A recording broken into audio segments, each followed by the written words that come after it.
Ladies and gentlemen, yeah, we back, man. Technical difficulties. These technical difficulties are crazy, man. Technical difficulties. Jim D, we back, man. Technical difficulties and responsibilities at the same time. I'm back, y'all. They were in a sidebar just recently. But I'm back. So unfortunate, but some things you can do something about, some things you can't. You know what I mean? When you're trying to be innovative and constructive at the same time. So they basically went from cross-examination back to direct, right? So the AUSA, the United States Attorney, basically asked Ms. Ricard after the sidebar, you know what I mean? AUSA, why did you file your civil lawsuit? She asked Don Ricard, right? Why did you file your civil lawsuit? Don Ricard said basically say, when I worked for Sean Combs, I had no sleep. The conditions. So basically, she filed a lawsuit for nothing. I mean, come on. AUSA, in every meeting with the government, did you say that Mr. Combs beat Miss Ventura? Yes. So this is not about, ladies and gentlemen, this is not about Miss Ricard being any kind of dealing with any kind of abuse herself from that perspective, right? This is about her coming in basically trying to testify that something happened to her that actually didn't have anything really to do with this lawsuit. That she saw Diddy beat Cassie from that perspective, and yeah, I like I said, I don't see the relevance of this. I really don't. I see them trying to point out a pattern of behavior by Diddy, but like I said, I still don't see the relevance of her testimony. If you want to be perfectly honest, right? After the sidebar, like I said, we can have a short sidebar, and it's not short, still wondering why the side's legal arguments to the judge, judicial documents, will only go into the docket on a week's delay. We will be doing weekly ebooks, week 1.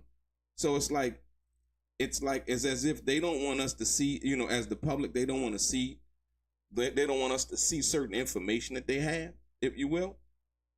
And I think that's kind of I think it's crazy, as a matter of fact. You know what I mean? When we talk about, what's going on with this case, if you will, right? So here we go.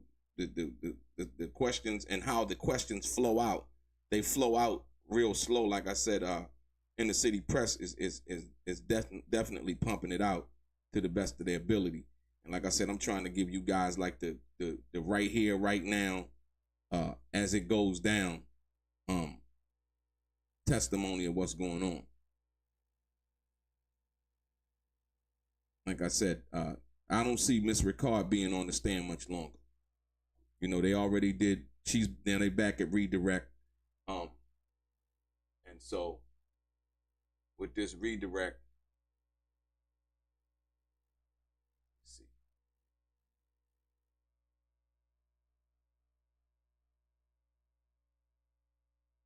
Yeah, basically, this is where we are right now, ladies and gentlemen. Unfortunately.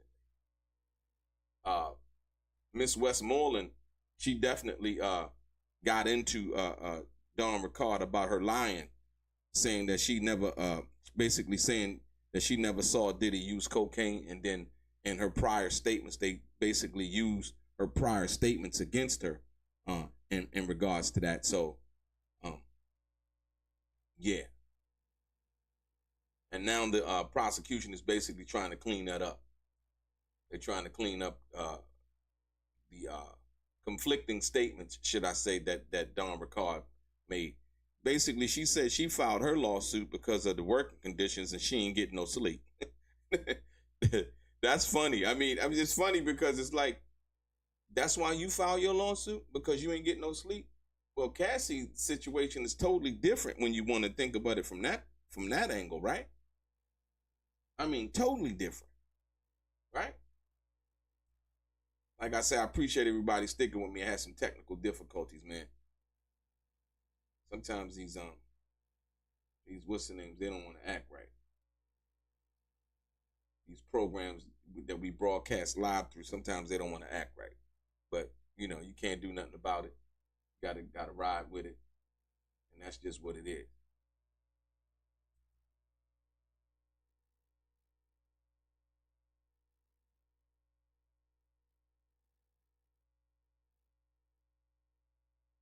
Okay, here we go. We rocking, y'all. We rocking. So she basically asks now, the 39 seconds ago, United States Attorney, why'd you reach out to Mr. Combs, Don Ricard? One of the judges on Making the Band, Lori and Gibson, I wanted to reach out. Mr. Combs, Westmoreland, objection, sustained, right? So once again, you know, she earlier, Don Ricard basically said she reached out to Diddy because she was trying to make more money, right? Now, all of a sudden, the United States Attorney is doing a redirect, right? She's asking her now, so why did you reach out to Mr. Combs? Now she's changing the story. She's so inconsistent, man. We rocking again. Hit the like button, hit the share button. Like I say, I apologize for the technical difficulties that I can do nothing about. So now, earlier, Don Ricard basically said, or she admitted to, let's be clear, and I basically said she admitted to when Miss Westmoreland cross-examined her, she said, you know, you reached out to Diddy because you was trying to make more money. And she said yes. Now the United States Attorney's asking her the same question. You at AUSA, why'd you reach out to Mr. Combs? Don Ricard. One of the judges on Making of the Band, Lauren Gibson, I wanted to reach out. Miss Westmoreland, objection, right? Judge, sustained. How often would you hear from Mr. Combs after you left Diddy dirty money, right? So that's where we are right now. Ladies and gentlemen, this is crazy. This is crazy. Wow. They look so bad right now, man. Like I said, I understand what they're trying to do. But at this particular point, it's just not going over well. It's not going over well, man. It's not going over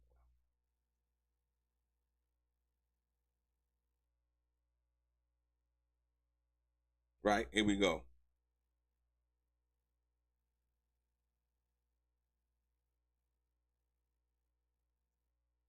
Right? So next, Don Ricard, sporadic, right? AUSA, why did you reach out, Don Ricard, to help Kalina Harper? AUSA, no further questions. Huh? So basically, the prosecution in this situation was trying to do a redirect, right? And in trying to do the redirect, she was trying to basically clean up where Don Ricard had just messed up with Westmoreland, and basically asking her, why did you reach out, Don Ricard, to help Kalina Harper? AUSA, no further questions. Miss Westmoreland, she comes back in. Why have you say, may we have a brief conference at the bench? Sidebar ensues. 1 week in audiobook. So yeah, they have another sidebar. This is ridiculous. This is ridiculous, ladies and gentlemen.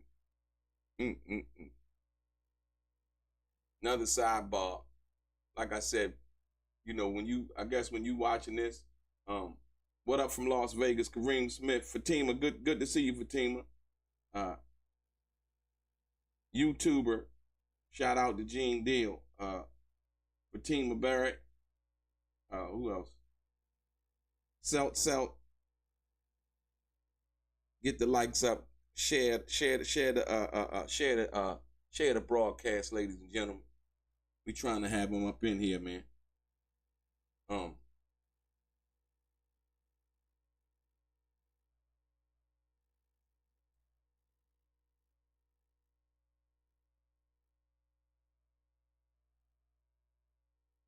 Yeah, so this is where we are right now as far as the testimony is concerned. Yep. Yep. DJ Crazy K, what's happening? Ed Johnson, what's good? Yeah, we trying to build it back up. We had a couple hundred people in here earlier, man. I had to step away for a minute. I come back, you know, one of the cameras then cut off. You know what I mean? Like I said, technical stuff that you can't really help but deal with, troubleshoot, and fight back from that matter. Hit the thumbs up button, ladies and gentlemen. Appreciate you.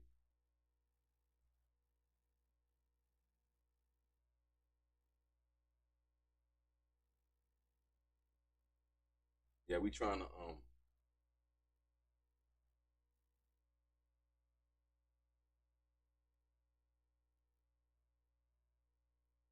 they keep having these sidebars, y'all. They keep having these sidebars. Like I said, Dawn Ricard is not doing a good job. I think she's hurting the case more than she's helping it. Her inconsistencies, her not being able to recall something that she said, you know, 5 minutes ago, and when being asked in cross-examination, you know, about Diddy's drug use, about why she contacted Diddy. 1 minute she said because she wanted to make more money, and then come back and asked and redirect. She said, well, why did she reach out to Diddy? And now she said because she was trying to get in touch with somebody from that perspective. So, yeah, just the inconsistencies, man.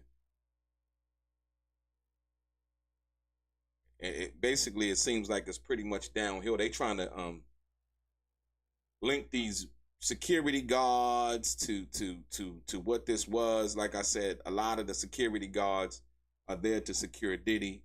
You know, nobody else. Like I said, you got to you got to separate the business part of the relationship from the personal, right? Yeah.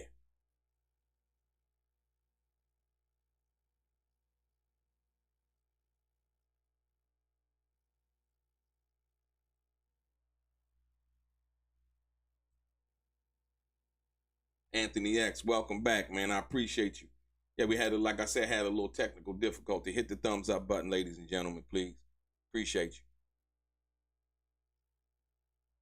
They're in the sidebar right now, so we trying to wait to see when they come back out the sidebar.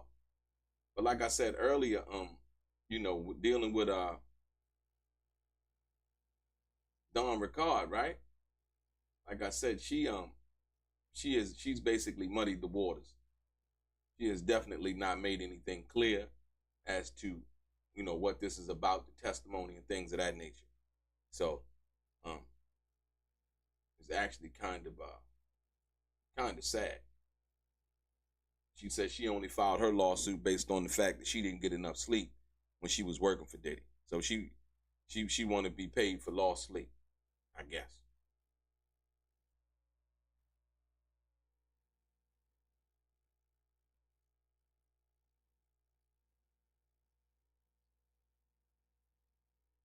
Okay, here we go, ladies and gentlemen. Here we go.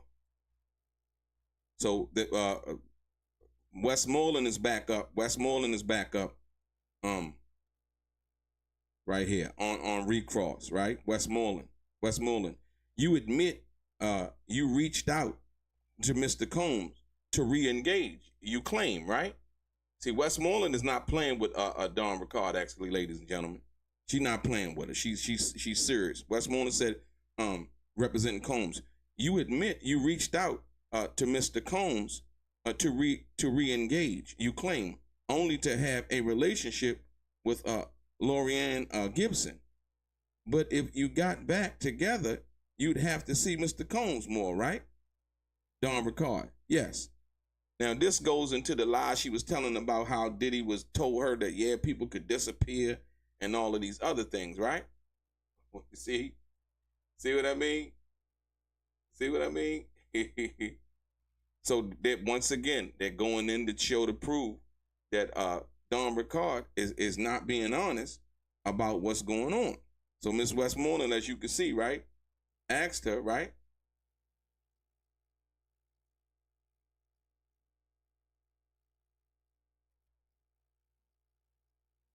You admit you reached out to Mr. Combs to re-engage. You claim you only have only to have a relationship with Lori Ann Gibson.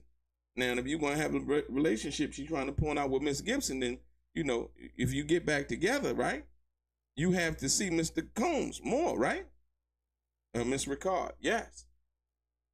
So why is it, where all of this fear coming from? You see what I mean?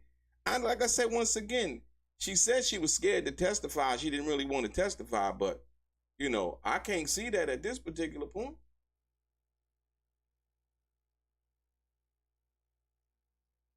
Right? Then she testified, okay, here we go, y'all. Look, watch this.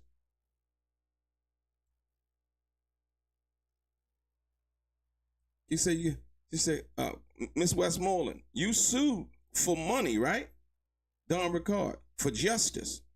Westmoreland, but the suit asked for money, right? Don Ricard, yes. Westmoreland, no further questions. Judge, Miss Slavic, USA, no redirect. Combs, Donaldson, break. So I think they're trying to have a break. So, ladies and gentlemen, check this out. You got to understand what just happened. What just happened was Dawn Ricard embarrassed herself. Dawn Ricard was not a good witness in this case. Dawn Ricard blew herself up. Listen, 1 minute she claimed that Diddy made all of these threats, right? As you can see, right? On recross, Miss Westmoreland, you admit you reached out to Mr. Combs to re-engage, you claim, only to have a relationship with Lori Ann Gibson. But if you got back together, you have to see Mr. Combs more, right? Dawn, yes. Miss Westmoreland, you sued for money, right?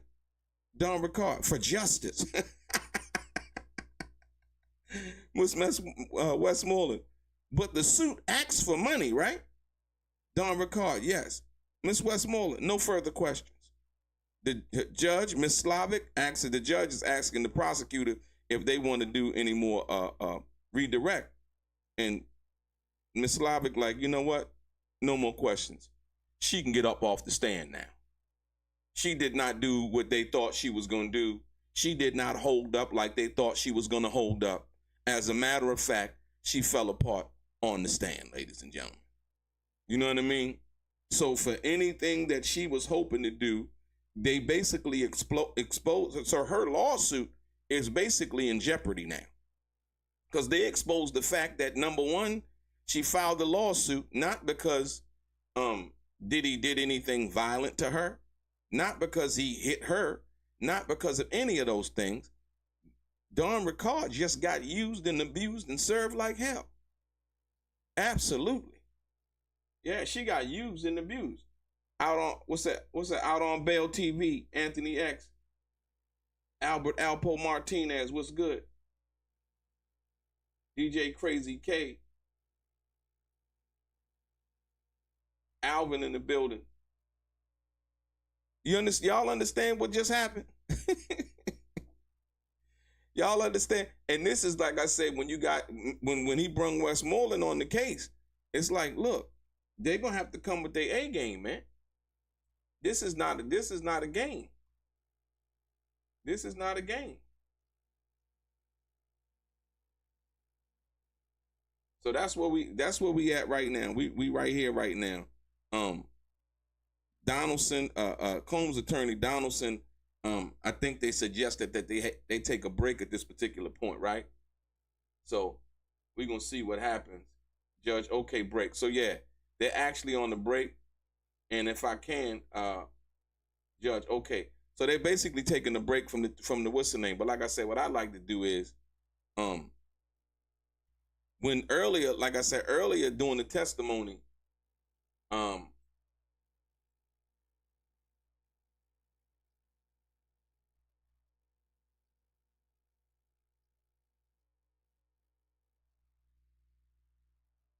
earlier during the testimony from earlier today,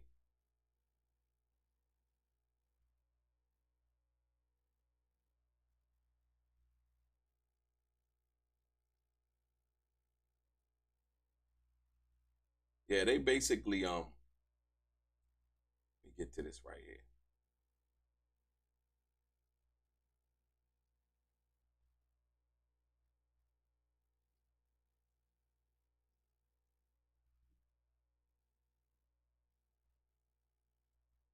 I'm gonna re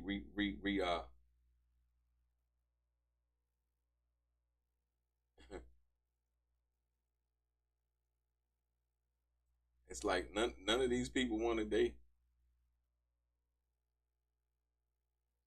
I think they understand that this ain't going as well as they thought it would go. They're not going as well. Like, ladies and gentlemen, they said they had 6 witnesses, right? The witnesses that they presented, none of them have really corroborated any kind of criminal intent. None of them. And so now they're putting on this trial once again, and it's like Don Rickard was a disaster. Like I said, I don't know how the mainstream media is going to promote this, but Don Rickard was a disaster, ladies and gentlemen. She was a disaster. And like I said, a lot of the people who they claim they were reporting on this and so on and so forth, they not it seems like they've kind of, the mainstream media has lost interest in this situation, if you will. Because I don't think that they, thought it'd be like this. I thought it'd be a lot more explosive testimony, and it's simply not that. It's simply not that, ladies and gentlemen. This is where we are right here. They have basically went for a break, and for all intents and purposes, right? Let me see. For all intents and purposes, man, it's not going like they think it should go. And look, people like, oh, you support Diddy. Nah, like I said, if somebody said they're alleging something, right? They got to come with their A game. They got to come with the truth, right? You know what I mean? The viewership is down. For most of what people was watching, last week when Cassie was on, right? Yeah, Don Rickard, she did a horrible job. She did a horrible job. Ain't no way you can get around it. Right? Right? They said,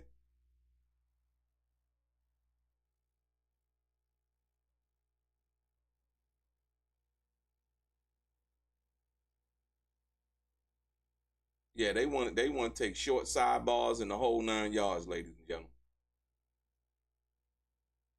It's just simply not happening. It's not happening. I think, ladies and gentlemen, what they sold us was a bad bill of goods, right? The United States attorney asked Don Rickard, why did you file your civil lawsuit? Don Rickard's response was, when I worked for Sean Combs, I had no sleep. The conditions. Ladies and gentlemen, that is no reason to file a civil lawsuit against somebody. Right? That is no reason to file a civil lawsuit against somebody, ladies and gentlemen. Right? Wow. She said because she got no sleep. So that was Diddy's fault that she got no sleep? Right?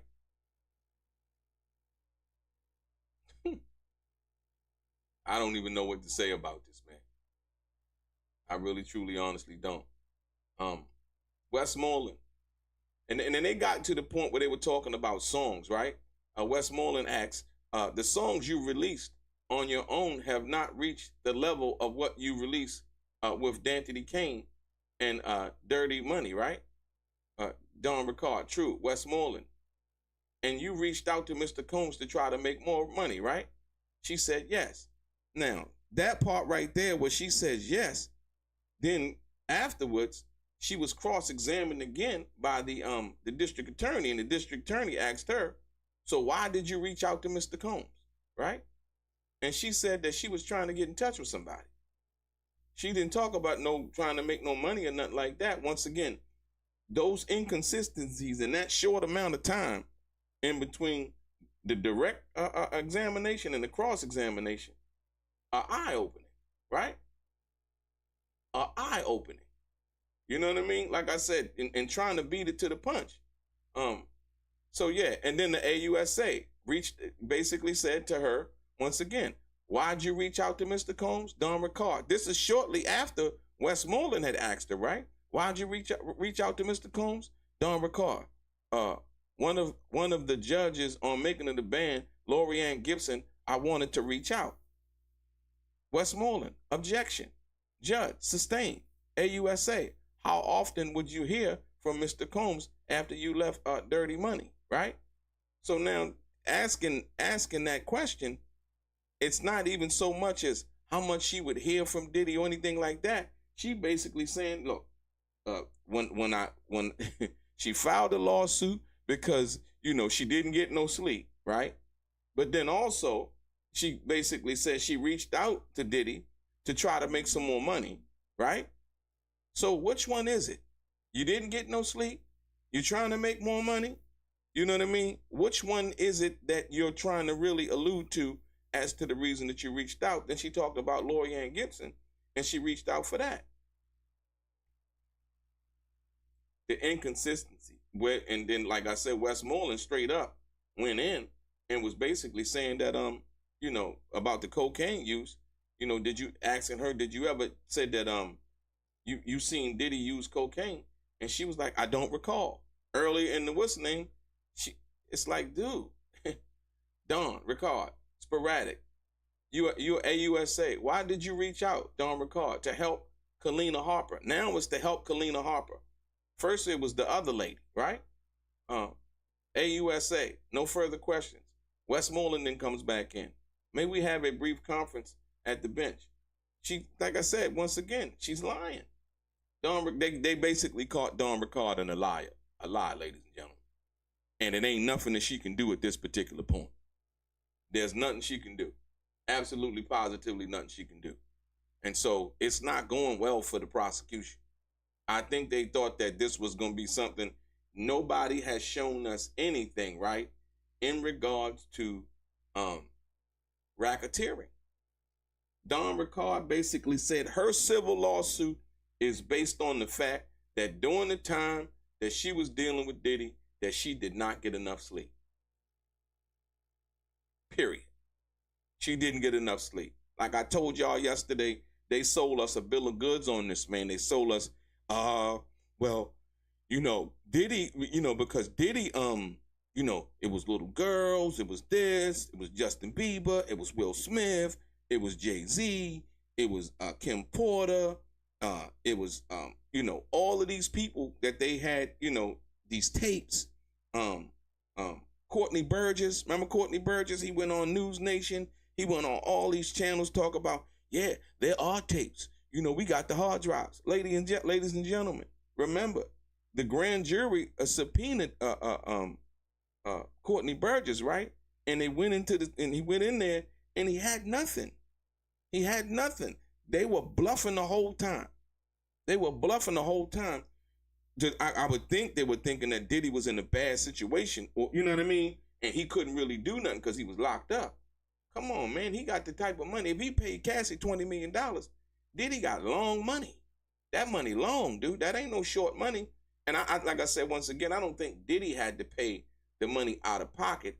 I think it basically came from some sort of insurance policy, like I said, that he had from that perspective, right? The government, let's go, y'all. Let's go. They calling Carrie Morgan. This is going to get interesting. Right? Jury entering. The USA, the government, right? They calling Carrie Morgan. AUSA government calls Carrie Morgan. Where do you live? Carrie Morgan, Los Angeles. AUSA. Who is this photo shown? Carrie Morgan. Cassie Ventura. AUSA. What was your relationship? Carrie Morgan. We were best friends. Her boyfriend assaulted me. Oh, she coming in. Carrie Morgan coming in blasted. She like, her boyfriend assaulted me. You know what I mean? She didn't waste no time.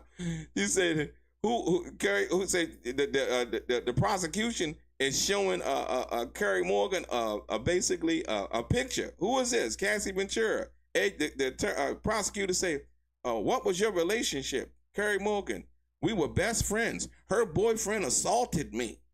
AUSA, do you see him here? Carrie Morgan, yes. There he is in the yellow sweater. Uh-oh. Seem like Carrie, she coming in, she ain't playing. They seem like she been coached right. She ready to get it in. Ooh. Yes. Woo-wee. Right. Like I said, shout out to Inner City Press. Don Ricard, as you can see below this one right here, right? It say basically, why are you here, Morgan? I got a subpoena. Where do you live? Say, where did you live with Cassie? In Manhattan. So I guess when Cassie lived in New York, Carrie Morgan lived with her when she had her place in New York, when Diddy got her place in New York. Woo-wee. Carrie Morgan she come out swinging. You know what I mean? Uh-oh, let's go. Hey, it's getting active. She active up in here, man. She active up in here. Hold on. What we at? Where we at? Right here. Look. The prosecutor. Did Cassie drink? Carrie Morgan. Not much. AUS. Any drugs? Carrie Morgan. None. Hold on, y'all. What? She already testified to using drugs. Huh? She testified to using drugs. Hold on. So, what was she doing for work? Modeling, and then she recorded Me and You. AUSA, when did you learn they were dating? In 2007. So, okay, I guess she's talking about before Diddy really got, involved with her from that perspective. Right?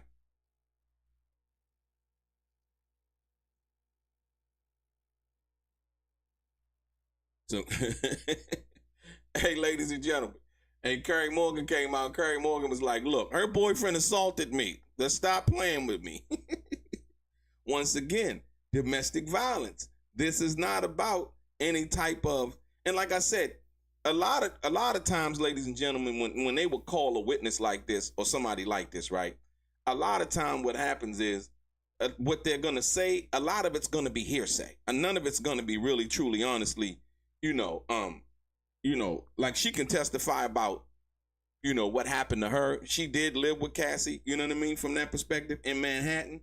And so this was some years ago, but as of recent, like I said, I don't know if she said that she told, I don't think she told Carrie Morgan about the freak offs though. I believe Cassie said that she didn't tell Carrie Morgan about the freak offs.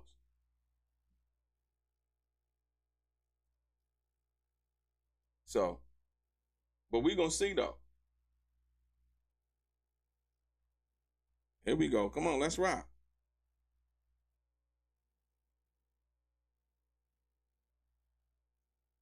47. Here you go. Are you the prosecutor? Did you travel with Cassie and Mr. Combs? Carrie Morgan. Yes. Ibiza, Miami, right? The prosecutor. What drugs did Mr. Combs provide? Morgan, Molly, marijuana, ecstasy. AUSA. Which did Mr. Combs take? Morgan, all. Right?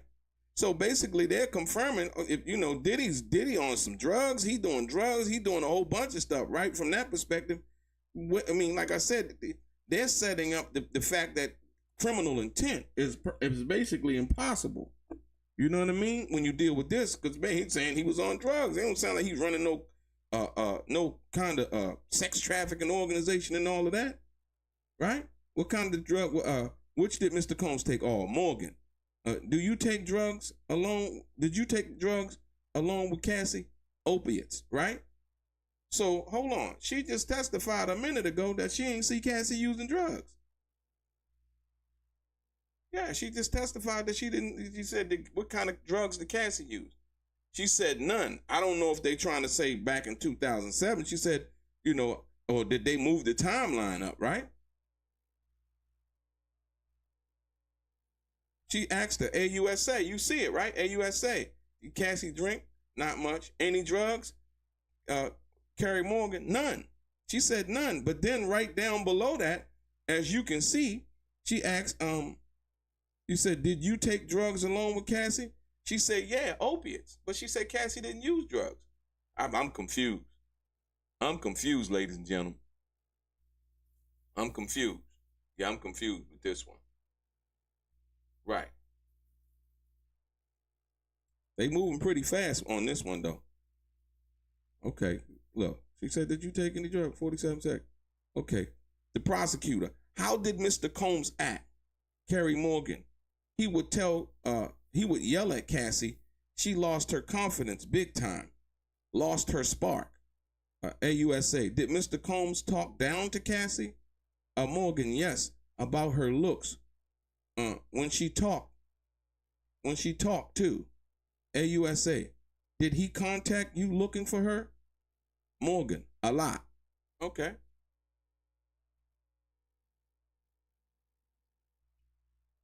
That's not really saying much.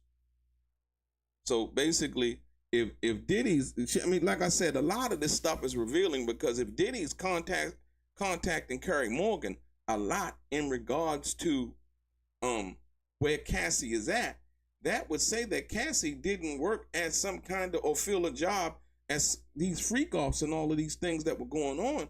Cassie was pretty much a free roaming spirit if she was with Carrie, and Diddy was looking for her. You know what I mean? I mean, that's what it says to me. I don't know what it says to anybody else, right? You know what I mean? If Diddy's, calling Carrie Morgan, looking for Cassie, that tells me that Cassie was allowed to have friends, right? She was allowed to go places without Diddy. There was no kind of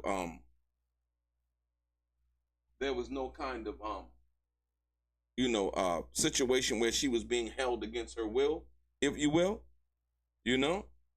So from that perspective, like I said, I still don't understand, what it is that they're trying to prove or trying to get at.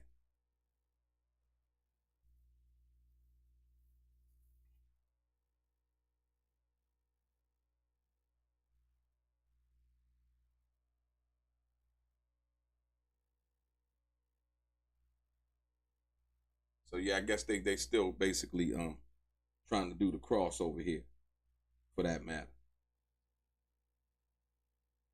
I mean, the direct. We bringing it to you live.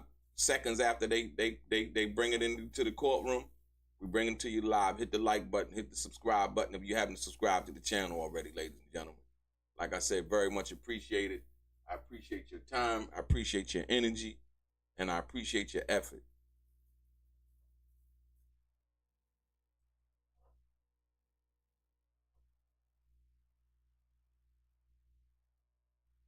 This is where we at right here.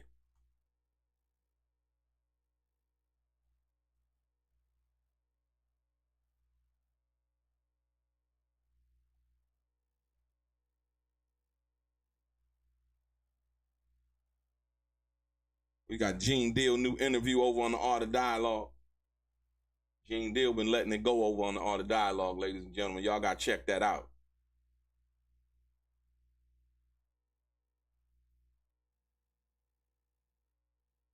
Ladies and gentlemen, yeah, they basically testified to that in court. Cassie said that Diddy taught her how to give oral sex, if you will.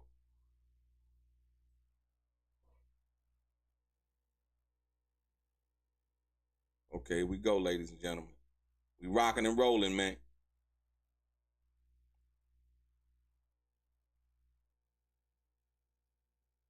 So basically, Carrie Morgan, right? A lot. Carrie Morgan, sometimes he would call 50 times in a row. So Diddy would call for Cassie, looking for Cassie 50 times in a row. AUSA, would others call you for him? Morgan, yes. Christina Karam, or KK, that's what her name was. Christina, that's Diddy's personal assistant. This prosecutor. Did you witness assaults? Morgan, yes. First in the Hollywood Hills. Ruben, one of his security guards, was there. And you can clearly tell that Carrie Morgan was coached, right? Because she didn't ask who was there, right? She asked, did she witness assaults? And now, so what she's trying to do is she's basically trying to say what she saw and then try to place a security guard there too also, right?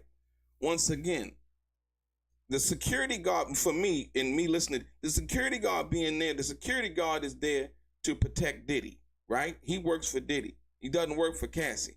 So if he was there or not, the fact that he didn't do anything has no bearing on any kind of intimidation, fear, or anything like that. Like I said, that was, his lack of, should I say, the security guard's lack of decency, if you will, from that perspective, or basically not wanting to lose his job, right?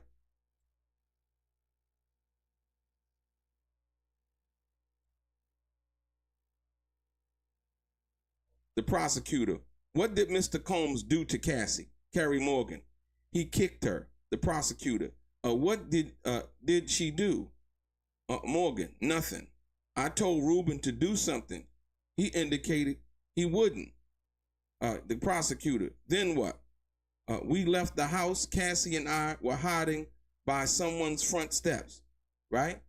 Okay. Now, once again, she said they left the house. Now she said that they were hiding by somebody's front steps, right? My thing is this: you hiding by somebody's front steps. Why don't you just leave? You know what I mean? Once again, Teeny Garagos, Diddy's lead attorney, right? Mark Garagos' daughter, basically said that Cassie had free will to leave and go where she wanted to go. Here's her friend once again testifying that, what did you do? She said, then what? We left the house. Nobody tried to keep her in the house. Nobody kidnapped anybody. Nobody held anybody against the will. We understand, truly, honestly, domestic violence is a very volatile situation. So even at that particular time, right? Cassie had the opportunity to leave. She said what? Her friend said what? We left the house, right?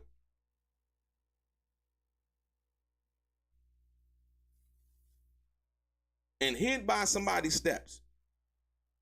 So my thing is, when is it that you are able to leave this relationship, not just leave the house or leave whatever else you think is going on, right? Leaving the relationship, period, point blank. Don't go back. Once again, like I said, but that lifestyle, that money, them cars, them clothes, the access, all of that. Like I said, and then at one point, when you think about it, the drugs.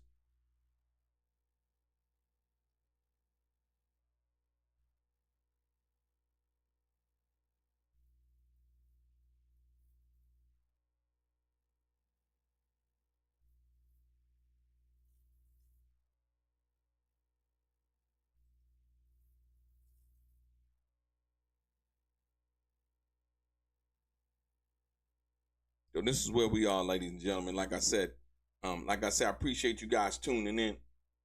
Hit the like button, click the share button, hit the thumbs up. Very much appreciated.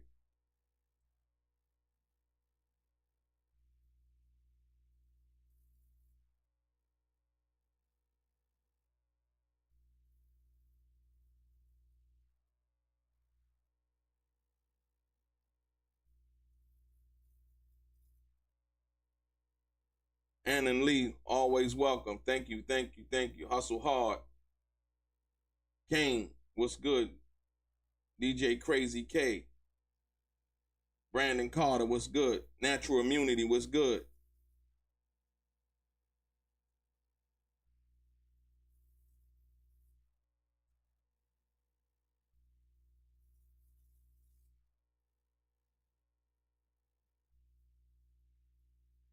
I want y'all to pay attention to something, right? Look, check this out.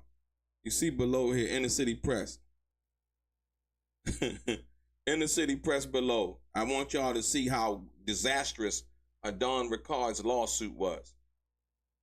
Inner City Press. Don Ricard's civil lawsuit includes charges of forced labor. I believe that's why she just answered as to no sleep, right? No sleep. I don't get it. You had a job though, right? I don't feel I can do this job again. And so my thing is, like I say once again, a lot of times, people can file lawsuits and things like that, and basically the lawsuits are meritless, man. No sleep. What do you mean no sleep? Whether you choose to get no sleep is up to you. It couldn't have been that much going on. Like I said once again, but people want fame, they want success so bad that, they're willing to, I guess, do whatever it takes or whatever that means, right?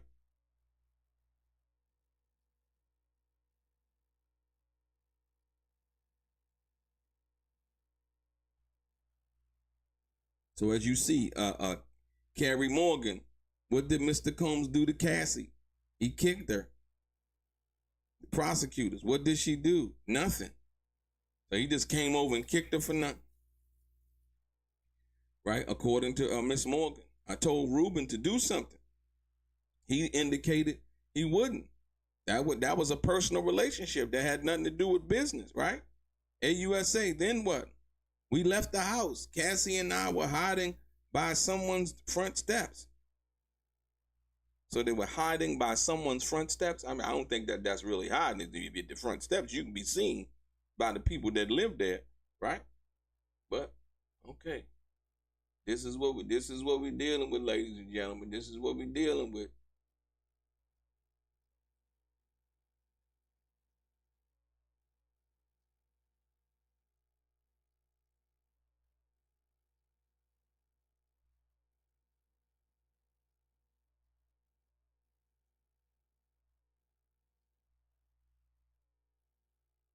Yep.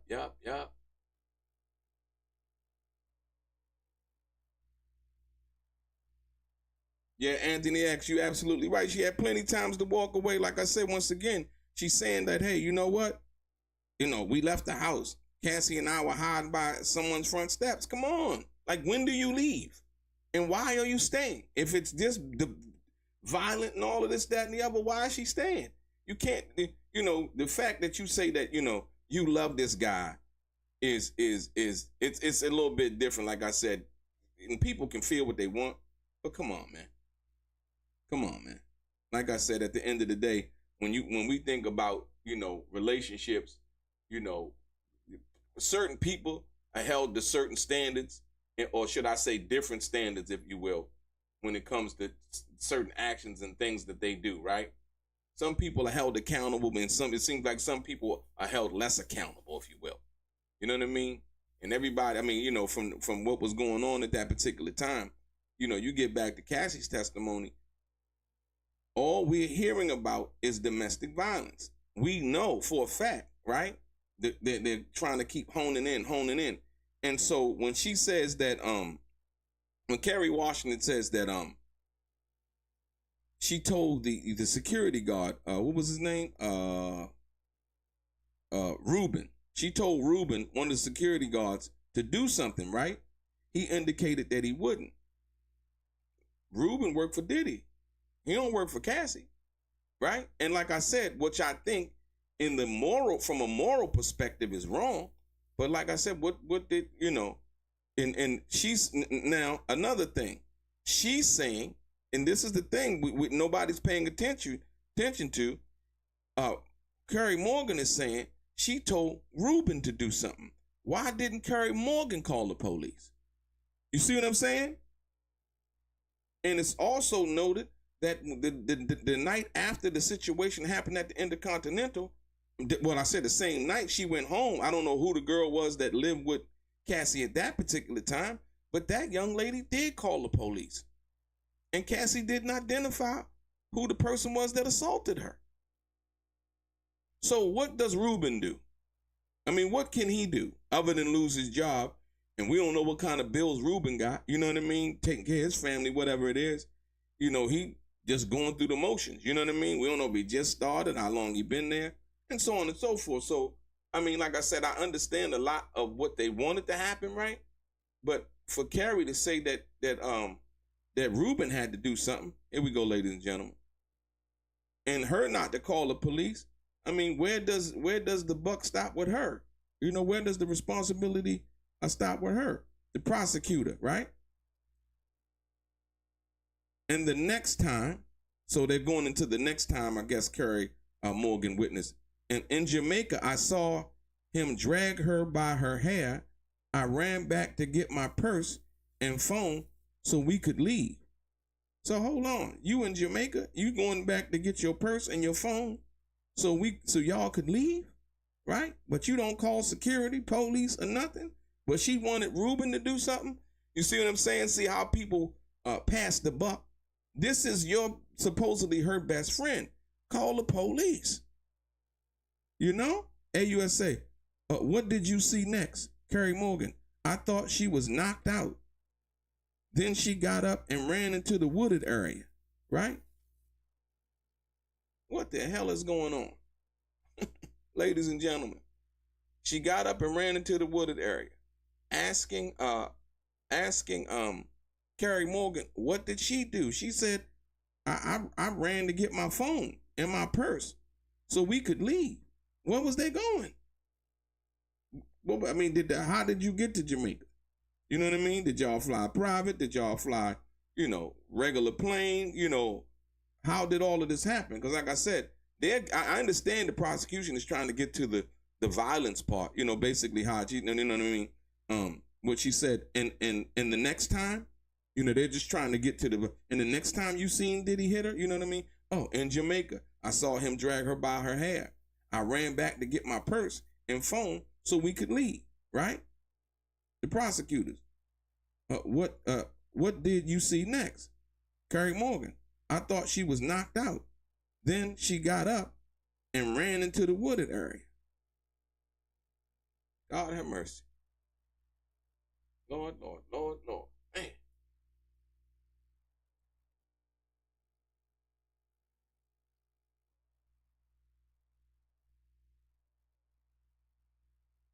Like I say, you then have to ask the question. Like I said, everybody asks, and it's like, some people are afforded that. She said, what happened next after she ran into the wooded area? The prosecutor, what happened next? Carrie Morgan, there were 2 golf carts in the driveway. I got in one and Sean got in the other. We went in different directions looking for Cassie. The prosecutor, did you find her? Yes. Then we hid in a ditch, whispering. Boy, this is crazy, man. They hid in a ditch, whispering. So my thing is, I want this to be clear. So she said there were 2 golf carts. She got in the golf cart, right? And Diddy got in the golf cart. And they went in different directions. They were looking for Cassie. So was it with Diddy's permission that she took the other golf cart? Or she unilaterally decided that she was going to take the golf cart and go look for Cassie? Or did Diddy tell her, you go this way, look for, and I go that way, look for? You know what I mean? I'm trying to really understand, like, what it is that really happened here. As she's explaining it, it's like she's leaving out some stuff, if you will. So, because I'm sure those were Diddy golf carts or rented golf carts, and he probably was paying for them, and they looking for Cassie. So basically, she said, well, what happened next? Carrie Morgan. There were 2 golf carts in the driveway. I got in one, and Sean got in the other. We went in different directions, looking for Cassie. AUSA. Did you find her? Morgan, yes. And then what happened? Then we hid in a ditch, whispering, right? Yeah, this is crazy, man. This is crazy. I don't like I said, I don't understand this at all. When we talk about understanding something for what it's supposed to be understood for. Like, man. When does one really say, hey, you know what? This is, I'm done with this. I'm leaving. Come on, girl, let's go home. You don't need to be treated like this, or none of the other things that, or some of the other things that we would think that a normal person in the situation, being in a situation like this, right? So, like I said, I don't understand it. I mean, sometimes I guess it's not for me to understand. I'm just listening. Like we all are, right? We all sitting here listening, and like I said, she said they hid in the ditch. You know what I mean? This is what was going on at this particular time, and so that's what things were. Waiting for the update, ladies and gentlemen. Waiting for the update.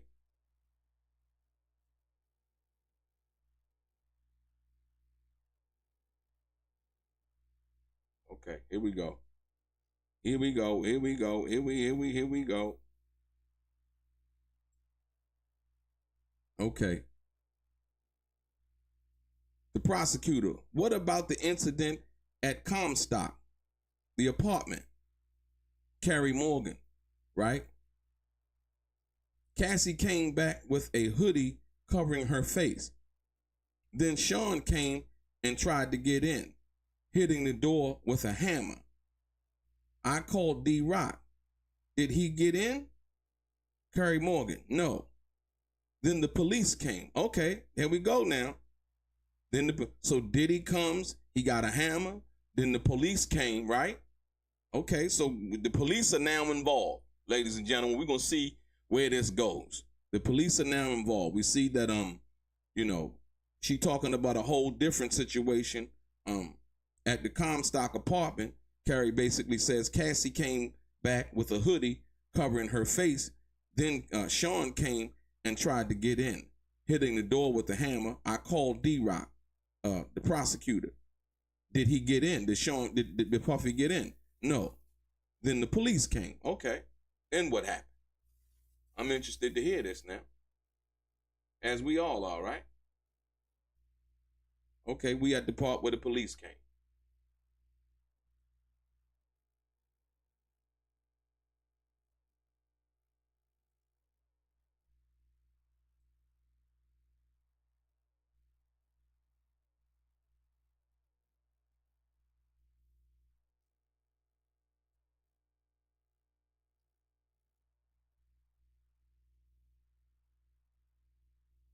So the police came a couple of times. Let's see what.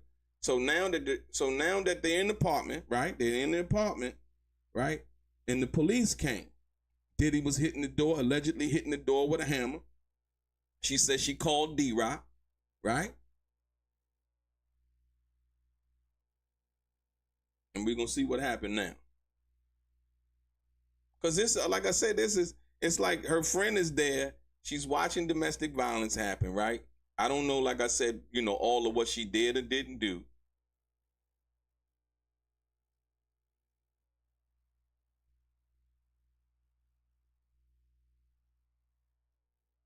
We still waiting for the update, ladies and gentlemen. Then the police came. The police has come. We trying to find out what happened with this. A little something, something.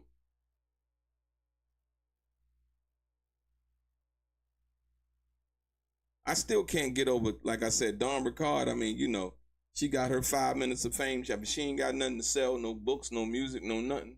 Like I said, her lawsuit doesn't look like she gonna get much. They're gonna use that testimony that she testified to in this Diddy criminal trial in her civil case, and basically all she said is that she lost sleep. You know what I mean? She didn't talk about how forced labor.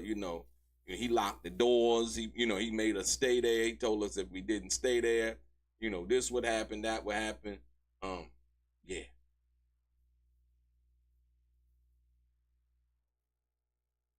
So the police came. We trying to get to what happened after the police came. The police came. Diddy was hitting on the door with the hammer.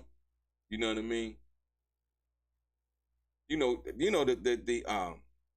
The surprising part about this is, like I said, once again, ladies and gentlemen, we under the impression through the public and through publicity and publicists and things like that, like that Diddy, he was this guy, who,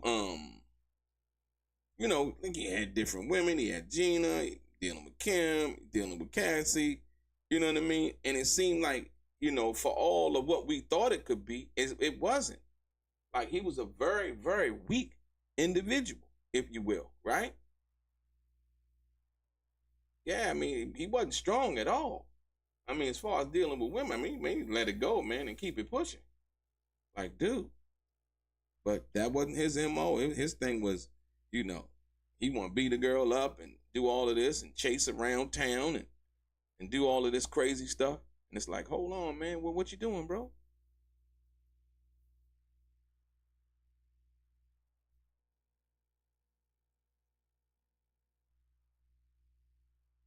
So yeah, we waiting for the update, ladies and gentlemen. We waiting for the update. Like I said, hit the subscribe button if you haven't subscribed to the channel. Hit the like button. Okay, here we go. Ladies and gentlemen, we getting to it right now. Watch this. Watch this. Watch this. Watch this. So right, the police came. AUSA. What happened? Carrie Morgan. Cassie wouldn't show them her ID, ladies and gentlemen. Come on, ladies. Look, listen. So the police came, right? The prosecutor. What happened? Carrie Morgan. Cassie wouldn't show them her ID. Nothing happened. They left a card. The prosecutor, read this message. Did you send an attachment, right? Morgan, yes, a photo of the card the detective left, right? So now, ladies and gentlemen, she just said Cassie came in with a hoodie, right? They called the police. The police came, and Cassie wouldn't show them her ID. Nothing happened. They left a card. Once again, here's an opportunity for Cassie to say, hey, I've been abused. I've been assaulted. All of these things happened to me, right? And in fact, she does not want to do anything. She refused to give the police her ID. I mean, what else can anybody do? Ruben, D-Rock, or anybody else? What could they do? If the police is right there in front of her face saying, hey, ma'am, what happened? Can you explain to us what happened? And she refused to show them her ID? Nothing happened. They left the card. Now, I don't want anybody to give me any kind of justification as to why it didn't happen. Because like I said, her friend Carrie, who was standing right there, who witnessed it, basically said nothing happened because Cassie wouldn't show her ID, ladies and gentlemen. I mean, you know. Yeah, you know. So what was D-Rock supposed to do? What was Ruben supposed to do? Because like I said, they didn't take Cassie's phone away from her. You know what I mean? They didn't do none of that. They basically was trying to, you know, from all intents and purposes, they were there, but they were doing their job because they worked for Diddy.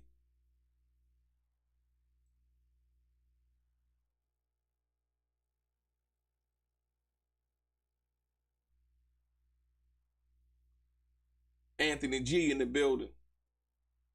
Kathy Rose, welcome back. Always a pleasure. Rap Head, what's good?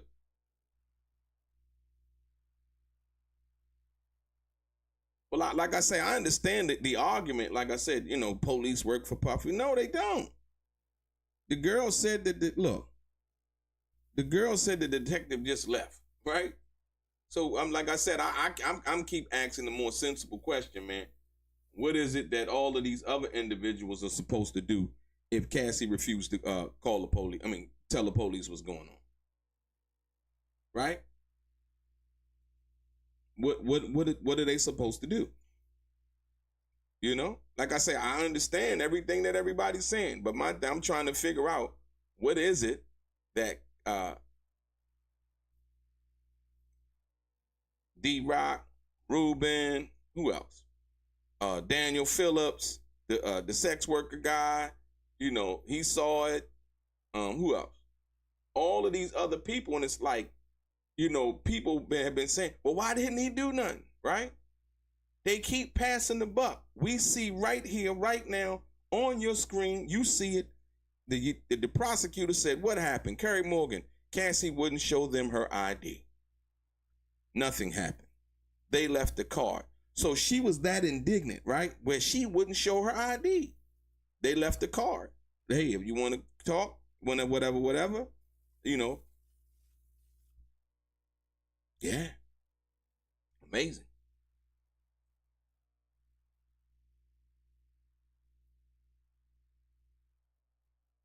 Like I said, I'm team nobody. I'm totally unbiased in this situation from that perspective, you know?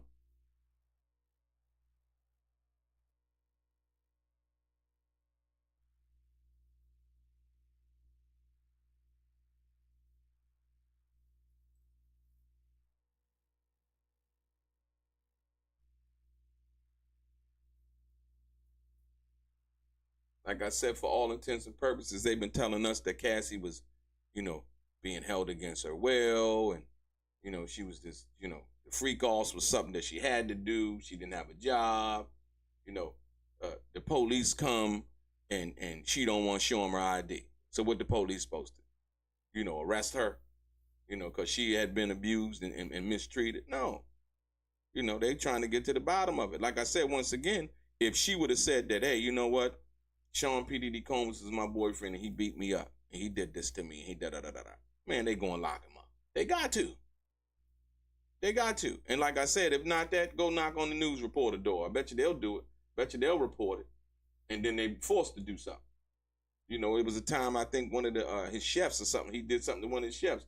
He had to pay her $500,000.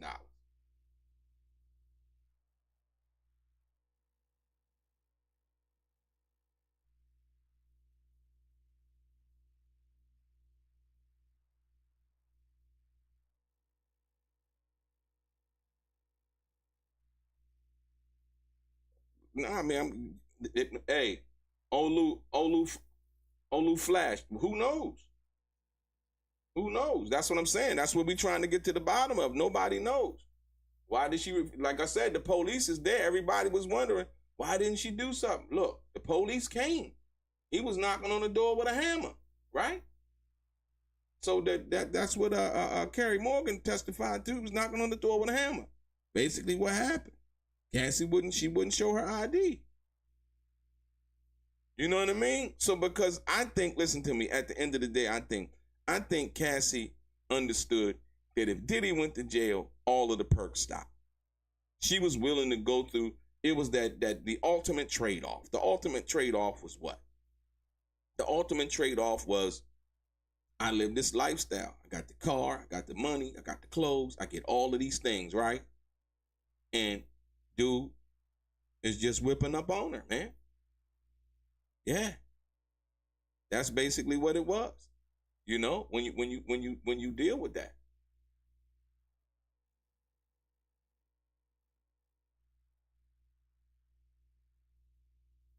Crazy, man.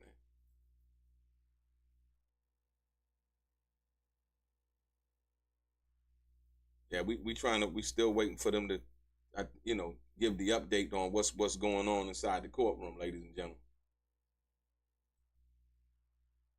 But that's where we at right there. Y'all see it right there, right in front of your face.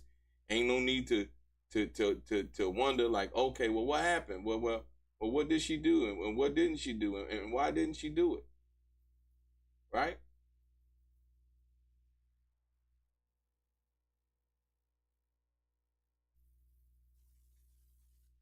The detective left.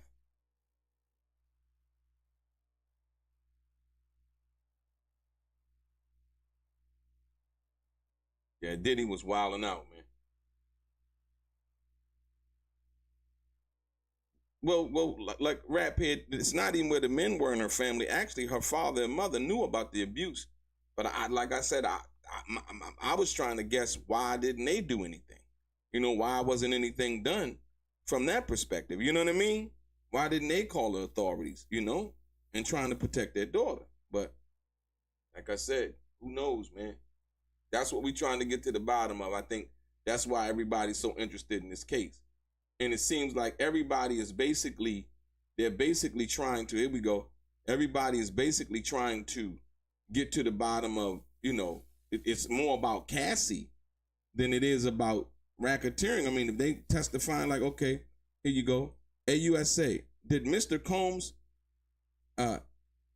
ever assault you? Right, it's in the beginning. Ever assault you, Carrie Morgan? Yes, he hit me with a wooden coat hanger and choked me. Right, prosecutor, where did the hanger hit you, Miss Morgan? Behind my right ear.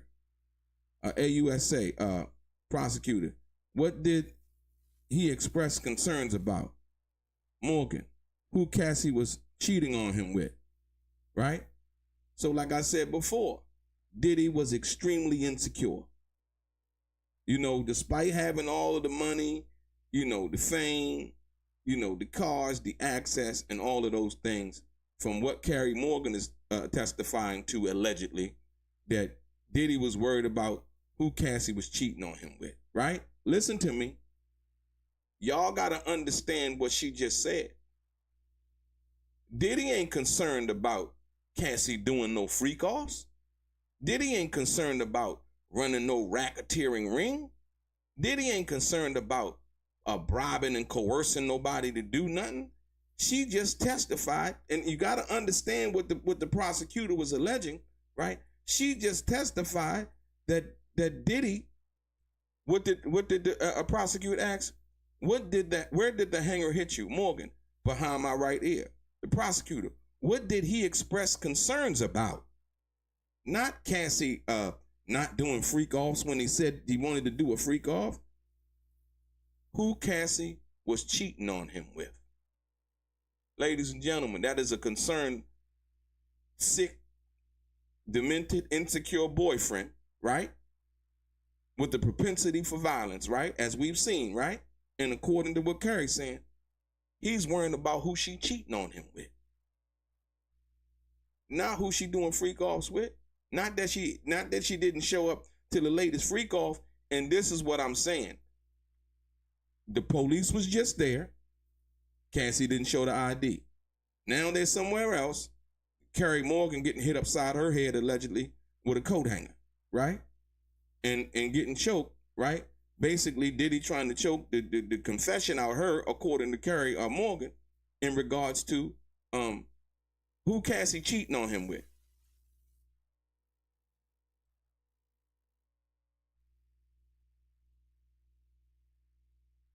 Wow. Like I said, ladies and gentlemen, you know, yeah.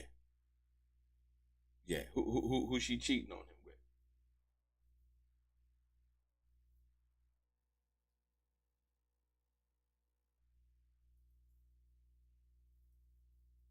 Yeah, like I said, and you know, none of the, the sad part about like what was said before and how they look at things and how they like to kind of rationalize certain activities and behaviors, right? You know, they only want to point out the things that Diddy allegedly done wrong. I don't know if Cassie said that she was using drugs before Diddy or whatever have you, but Carrie Morgan just said that she never seen Cassie use drugs. And then the next question came, did her and Cassie ever use drugs together? And she said, yeah, opiates. You know what I mean? And so, you know. Yeah, she also had a tattoo of Ryan Leslie on her body. So, I mean, like I said, seems like none of that matters, actually, right? Only thing that matters is what they want to matter. That's the reason a lot of cases are grounds for appeal, because, you know, certain things don't get dealt with in the real actual case. The prosecutor, who did you speak to about it? Carrie Morgan, Ryan, Sean's old assistant. The prosecutor, what did he do? Nothing, shrugs. I have not spoken with Cassie since, right? So, okay, so she was telling the truth about it. She said she hasn't spoken with Cassie since that situation. But she filed a lawsuit. Carrie filed a lawsuit against Diddy and Cassie. So we're going to see if they talk about that.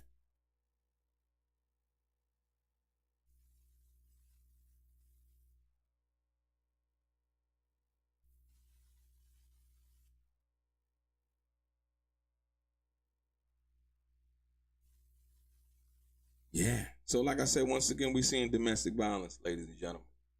Like I said, I'm looking for this racketeering. I'm looking for all of this other stuff that's being charged. Not that the domestic violence is not wrong. It is wrong. Diddy should have been locked up for it a long time ago. Let's be perfectly clear. Period. Point blank. This should have not gone on this long. Like I said, the police at the house, Cassie don't want to show the ID. What can somebody do?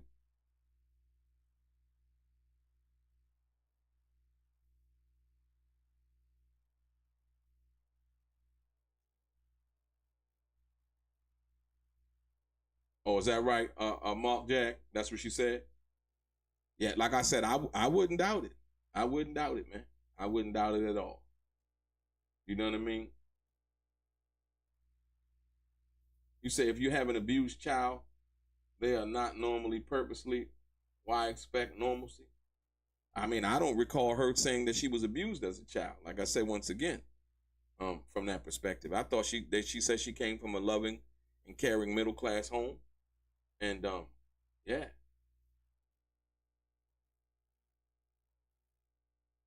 So yeah, so she was using what was that, ecstasy before she met Diddy. I remember she said that they was on a boat in Miami or something like that when they first made love or whatever you want to call it, right?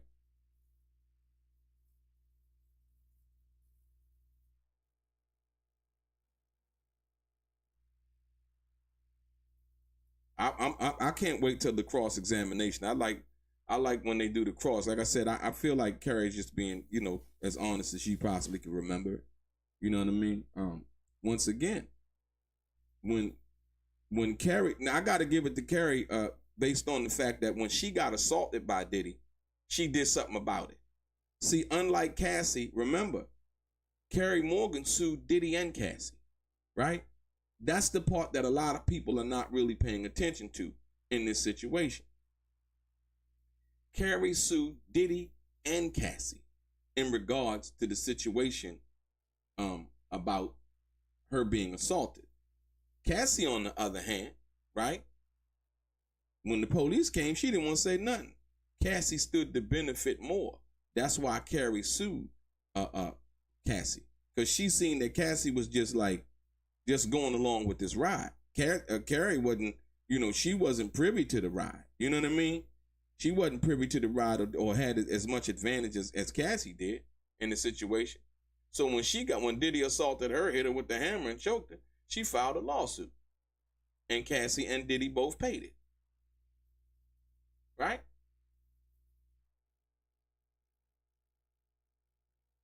So that's what most people are not paying attention to. Here's one instance where Carrie got assaulted. She did something about it. She didn't wait. She didn't play no games. She didn't play, Diddy games about, let me make it up to you. Let me take you on the shopping spree or whatever. You know what I mean? She said she hasn't spoken to Cassie since. Period. Point blank. I'm done. He not going to put his hands on me and get away with it from that perspective.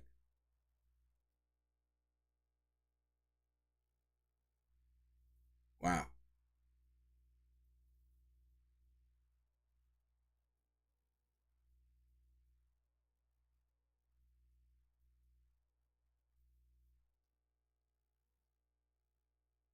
So right now, ladies and gentlemen, they on a break. They done took a break. So yeah. I think this is the lunch break. This is the lunch break. This might be the lunch break. Yeah, because on the East Coast, 11, 10, 11, 12, it's 12:40 on the East Coast. So like I say, hey, this is where we at, ladies and gentlemen. And we're gonna pick up after the break. We're gonna pick up after the break. So stay tuned. Stay tuned. Don't go nowhere. What we talking about in the chat?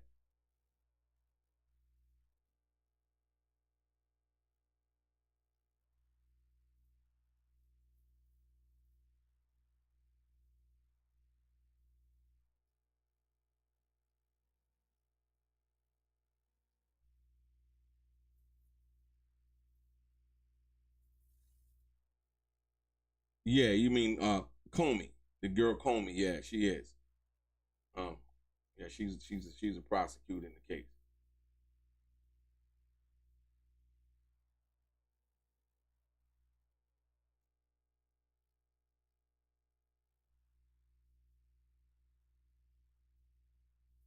Yeah, like I said, I mean, me personally, I wouldn't even want to begin to assume anything in regards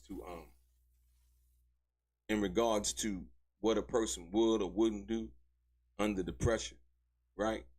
Um, as we see, you know, from what's been going on, everything has its own, everybody has its own, or should everybody has their own set of parameters and how they like to do things and the justifications that they choose to make, and the reasons why they choose to make them. Like I say, you, me, or anybody else can't are not responsible for what they do, and that's just life. That ain't got nothing to do with me, you, or anybody else.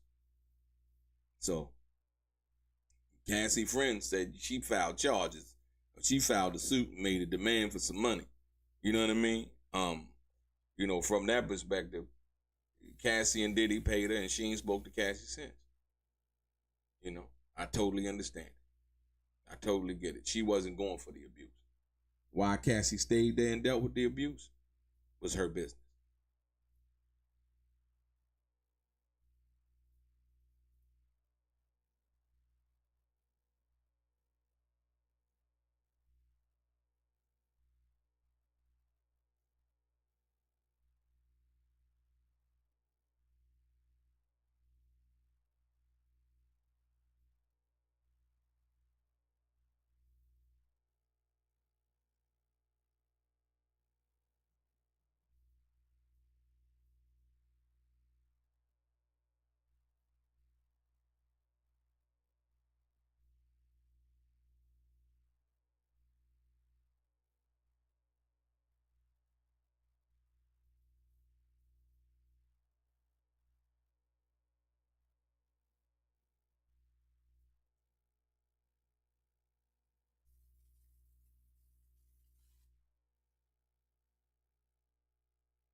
Yeah, we trying to see what's going on, man.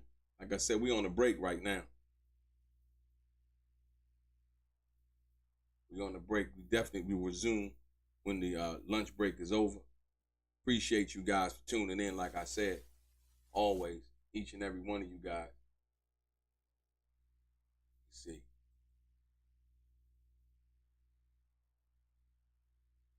Yeah. Ladies and gentlemen, we are on a break.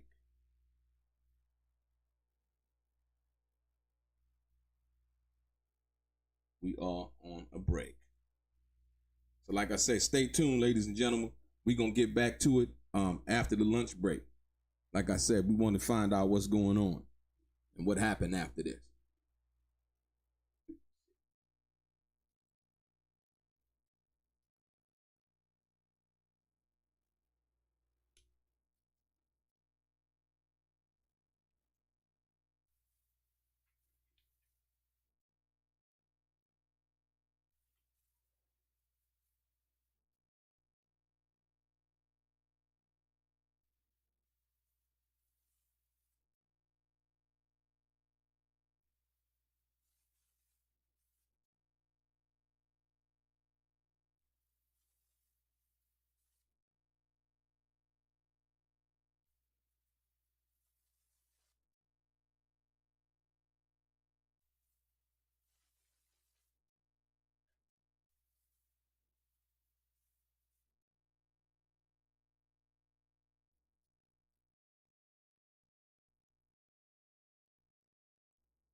Ladies and gentlemen, we back.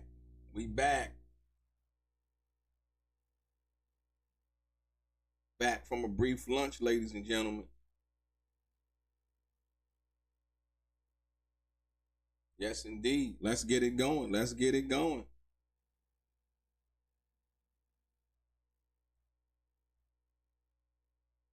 They trying to get it knocked out. Back from a brief lunch. The judge. If I let this in, Miss Ventura could be recalled as a witness. I told you they was going to call Cassie again. I told you that. See, the case with Don Ricard made the case weak, right? Don Ricard made the case weak, ladies and gentlemen, right? I told you. I told you. I told you. I told you. I told you. I told you. I told you. She made the case weak. AUSA, I doubt that we would call her judge. The defense could call her back to the stand. So right now the prosecution is trying to introduce some kind of evidence, some kind of documentation, right? In which the documentation that they're trying to introduce, in fact, they could recall Cassie back to the stand again, right? So the prosecutors say, we want to use this. They doubt that they would call Cassie back to the stand, right? But the judge said the defense could call her back to the stand. The prosecutors, I doubt she would be available. The judge, the evidence is out. Boom. So, ladies and gentlemen, look. So the prosecution was trying to get slick. They was trying to introduce some evidence that may have been detrimental to Diddy, right? But the evidence that they were trying to get into the court case, in fact, would have warranted Cassie being recalled. Notice, if you look right here, you'll see how the prosecution says, I doubt that we would call her. The judge said the defense could call her back to the stand with this evidence that you guys are trying to present, right? And the prosecution says, I doubt that she would be available. And the judge told the prosecution, the evidence is out then. Because you want to use this evidence, right? Knowing that Cassie possibly could be called. And if she couldn't be called back to the stand, she's saying, oh, I doubt she would be available.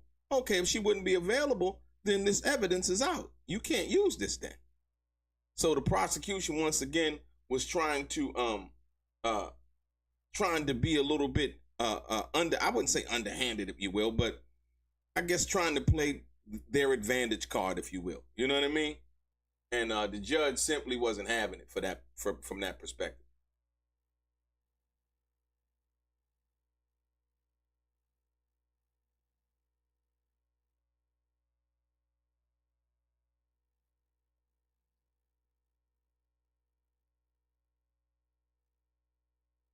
Yeah, Inner City Press doing this thing, man. Shout out again to Inner City Press. They're definitely doing their thing. But yeah, ladies and gentlemen, as you can see right here, that the judge simply wasn't having it, man. I don't that's the crazy. I don't know, man. The prosecution said, they claimed they had a great case, man. Right?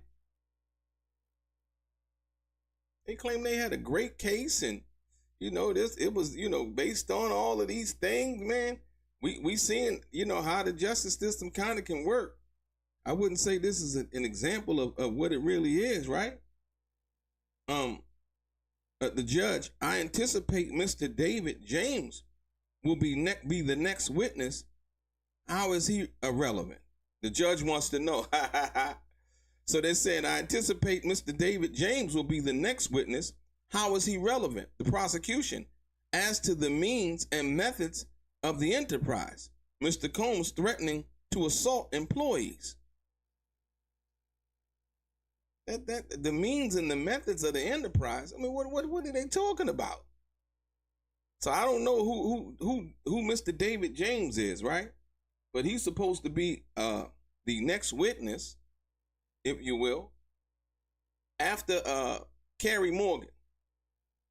right? It said, here you go right here. It said, while waiting for the jury to come back in, here in court, Art of Combs, second Georgia lawyer, Nicole Westmoreland, as she cross-examined Dawn Ricard this morning, courtesy of Inner City Press by artist Elizabeth Williams, may be the cover of a week 2 trial book. Yeah, okay. Shout out to Elizabeth Williams, and shout out to Inner City Press once again for definitely keeping it up to date, man.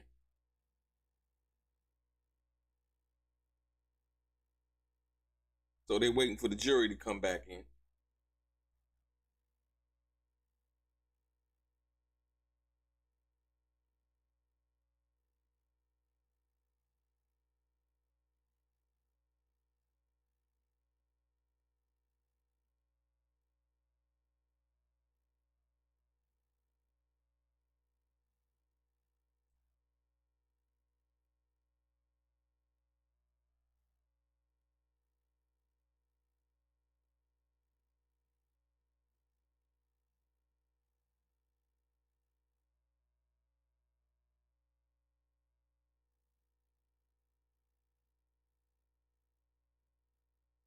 They said like 4 to 6 weeks, Brandon Carter.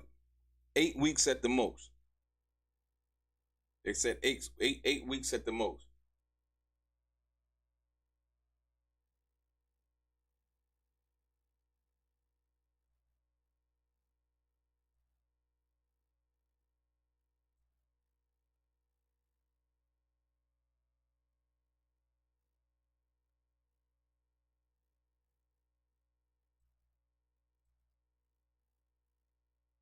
It was just getting interesting. Like I said, I'm hoping that they bring the girl Carrie Morgan back up to the stand, right?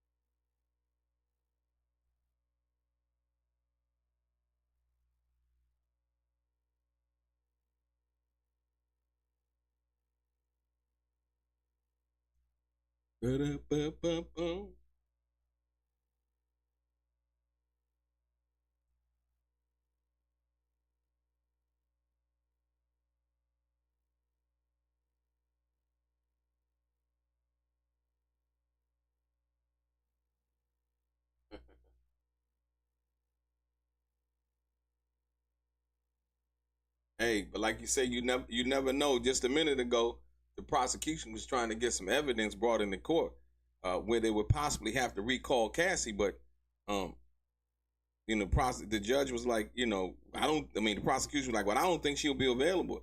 The judge said, well, this evidence is out. Yeah. The last thing the judge wants is to seem biased and uh, basically risking the case being appealed and any kind of conviction being overturned on appeal based on the appearance of bias or favorability to one side or the other, namely to the prosecution. DJ Crazy K, welcome back. Dia M, always in the house. Annan Lee, Kathy Rose, what's good? Brandon Carter, what's happening? Thank you guys for sticking around. We about to get back into it.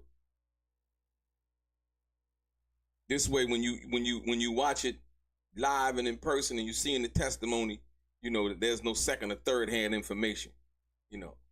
Like I said, a lot of people have leaning bias and how they want to see things and how they want to convey things, but we just gonna try to give it to you straight, no chasing, man.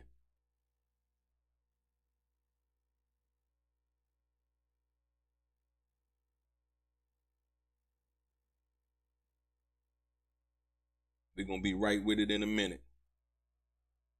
The sketch artist, she pretty good. Elizabeth Williams, she dope, man. She killing the game.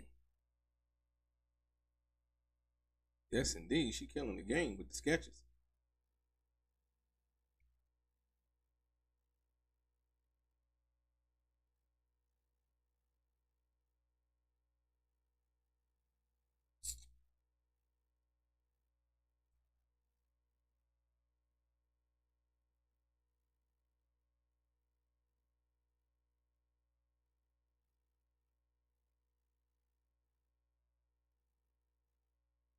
Here we go, ladies and gentlemen. Here we go. Boom.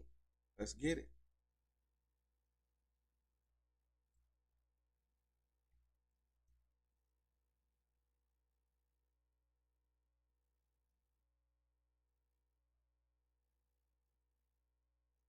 Say jury entering. Here we go, ladies and gentlemen. The jury entering. The prosecutor. No further questions, Miss Morgan. So they didn't really have no. So the judge, the cross, Mark Anafalo is coming in, right? So they jumping right into the cross examination, ladies and gentlemen. Combs, Agnafalo, you were with Miss Ventura. You were Miss Ventura's best friend since 2004. Carrie Morgan, actually 2001. We met waiting for the Polaroids to develop. I was living in Buffalo, and she was living in Connecticut. Okay.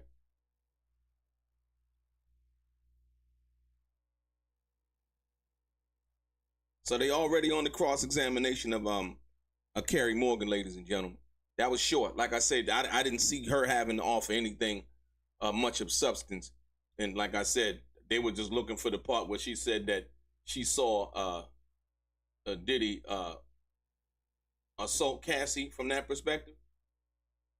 And so right now, Mark Agnafalo is basically cross-examining her right now.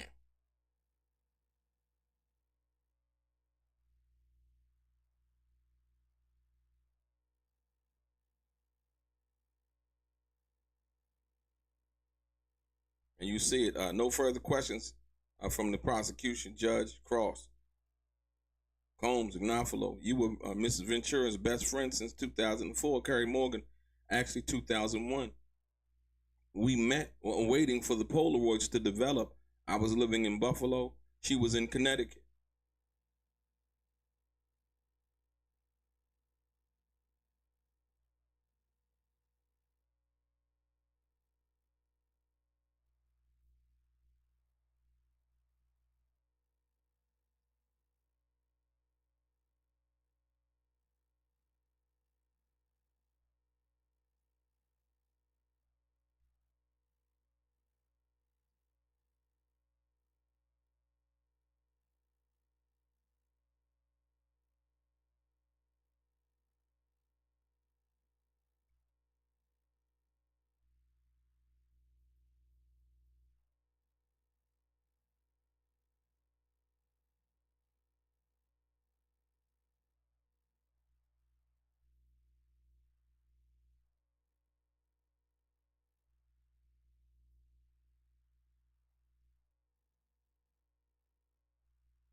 Waiting to see what they're talking about, ladies and gentlemen. Waiting to see what they're talking about.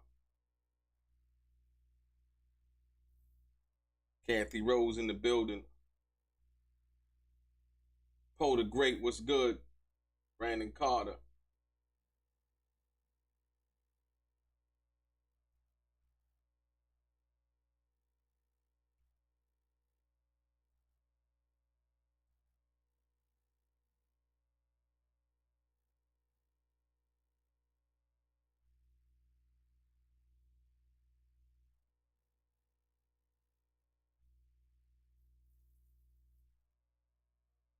Mm-hmm.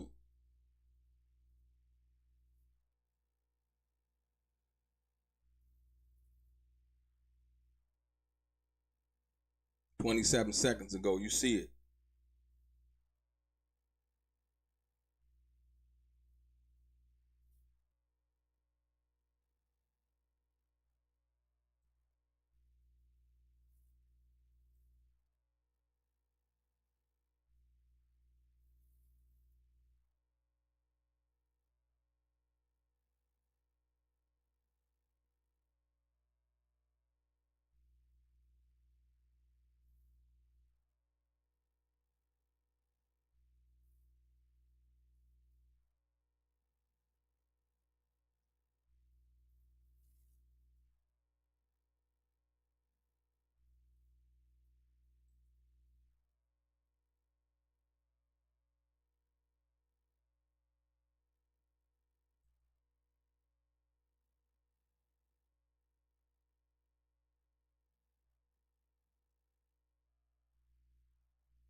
Thank you guys for coming back. Thank you for coming back.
Carrie Morgan, Trill 88, is a friend of Cassie's, one of her best friends, and she was the one that Diddy assaulted with the clothes hanger, and basically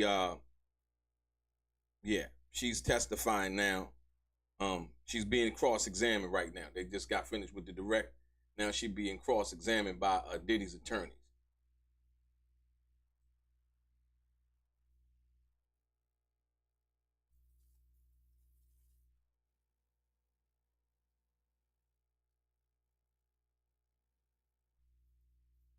So I guess there's nothing really being they kind of, I guess, dealing with the real true meat and potatoes of it, and not the basic questions when it gets to the substance, something substantive. They uh,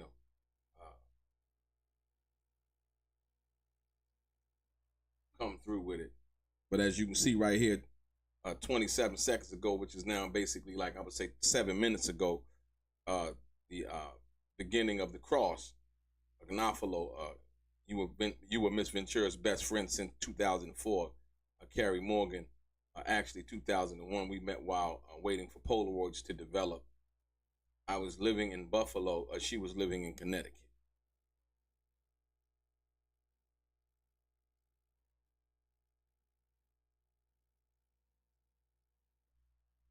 Okay, here we go, ladies and gentlemen. We rocking, we rocking, we rocking, we rocking.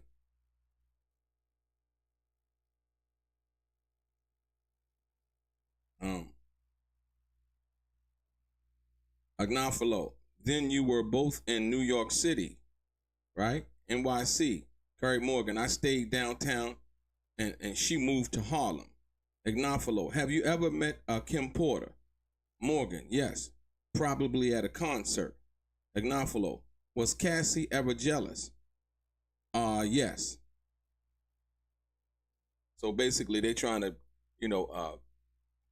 lay the groundwork for Cassie being jealous and a lot of things that she did. Like I said, she said she wanted to be Diddy's main woman, but always felt like she was overshadowed by Kim Porter, who was the mother of Diddy's children, if you will. So, let's see where this information goes.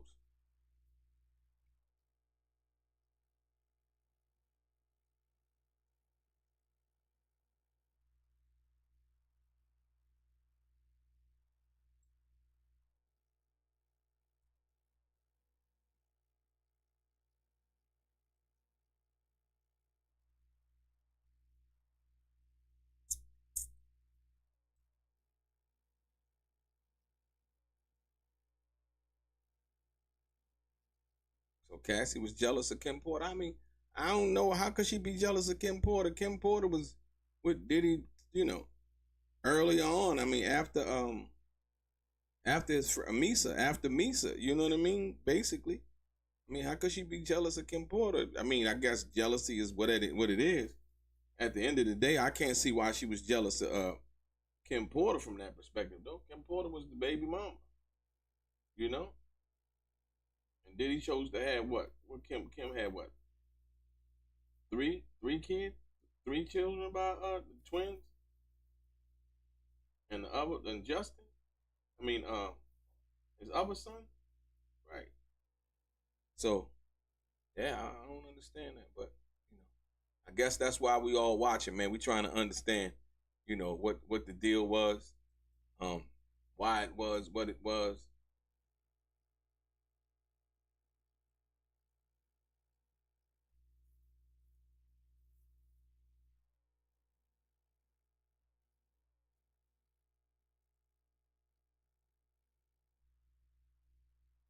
But like I said, as they posted, we coming live with it. So there's no ambiguity as to what was said in the court, and how people go and run their own little stories.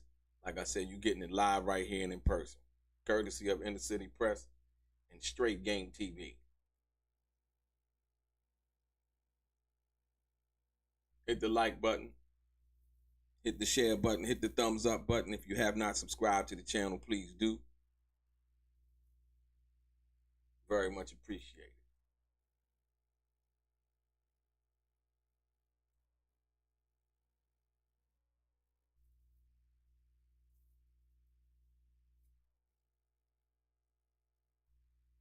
Another thing I was thinking about, like I said, as we talked about it earlier, as they were talking about it earlier, is the fact that the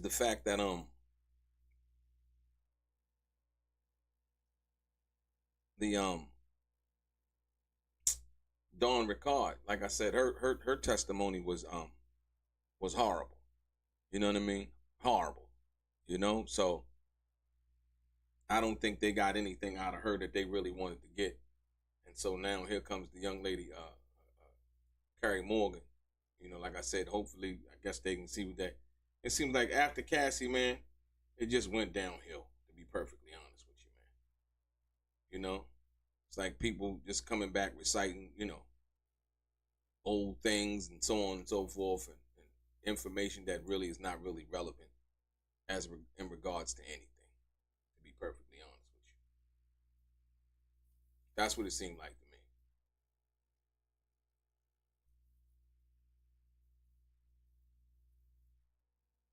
Basically, was Cassie ever jealous of Kim Porter?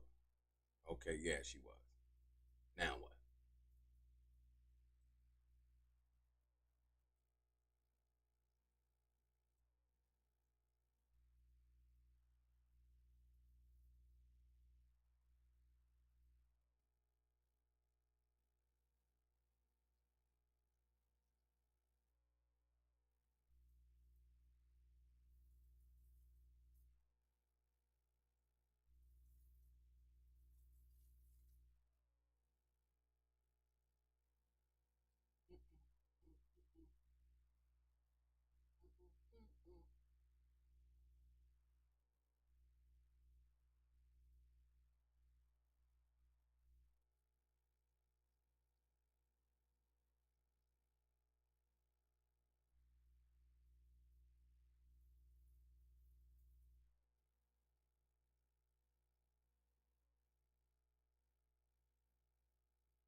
Yeah, Mo better. Yeah, I think the girl Don Richard case actually even kind of destroyed her civil case she got against Diddy. I mean, like sometimes I guess it's best to be quiet and not say nothing at all from that perspective. Hey, what do we know, right? We sitting back, we listening, we trying to find out what's really going on as it relates to what's being said, and if it's true or if it's not true.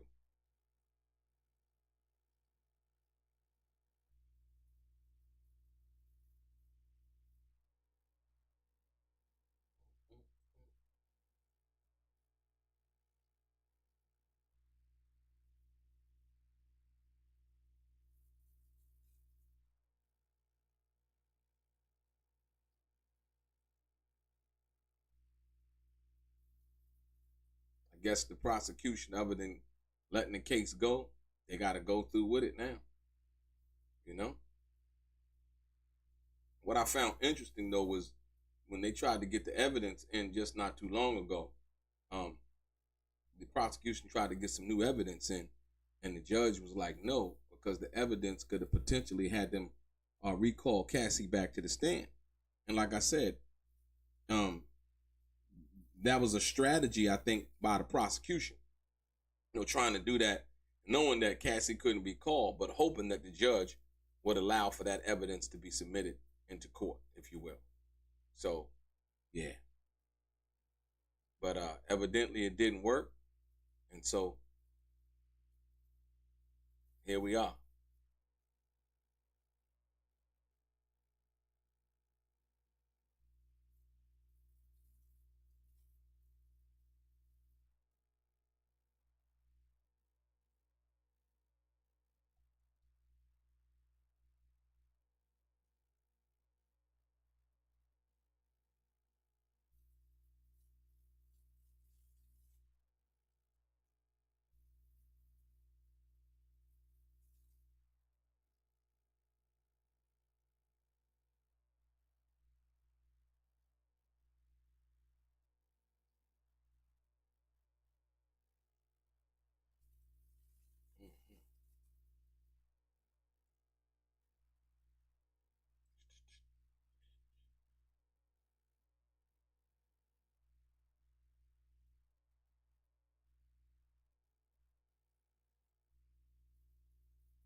Okay, here we go, ladies and gentlemen. There we go.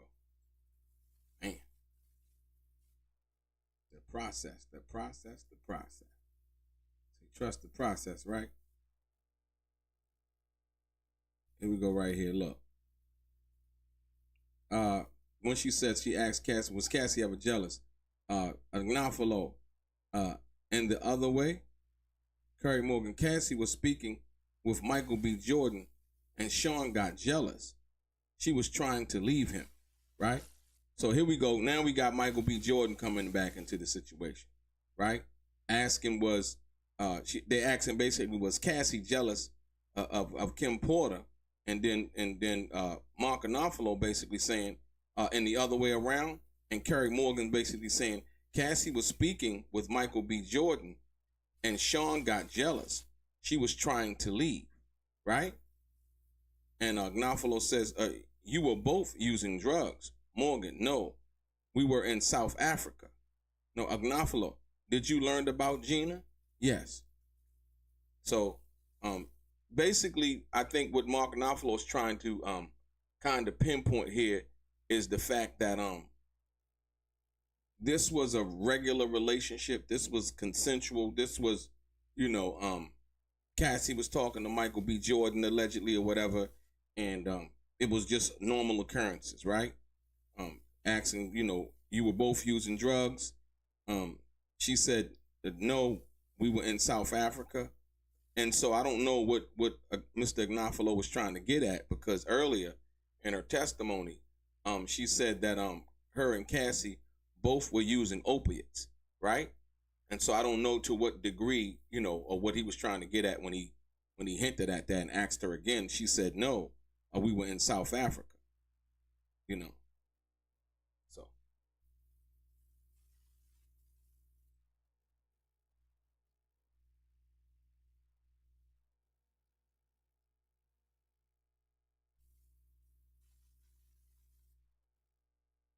Here we go.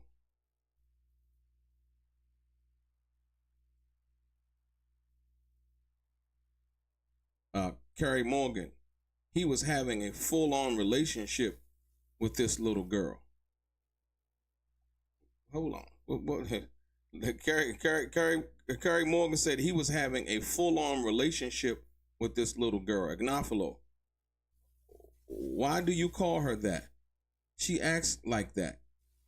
She's younger than us. Who's younger than them? Who you talking about, Gina? Right? So when they talk about, so basically Carrie Morgan is calling Gina. Y'all can look her up. She did a interview with what's the girl name on Tasha K. Gina did an interview with Tasha K. So Carrie Morgan describes Gina as a little girl, as this little girl. Carrie Morgan, he was having a full-on relationship with this little girl. Combs, Anafalo, why do you call her that? Morgan, she acts like that. She's younger than us. Okay. Let's see where this goes.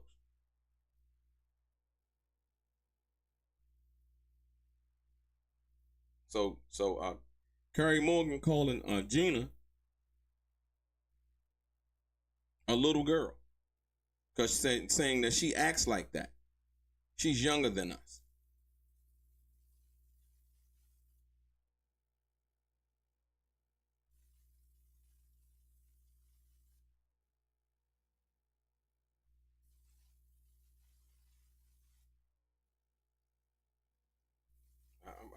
I'm curious to see as to where this goes. When she said, like I said, she's saying this, like, yo, she's younger than us, and blase blah. I'm curious to see where this situation goes.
So why would Carrie Morgan describe Gina as a little girl, right?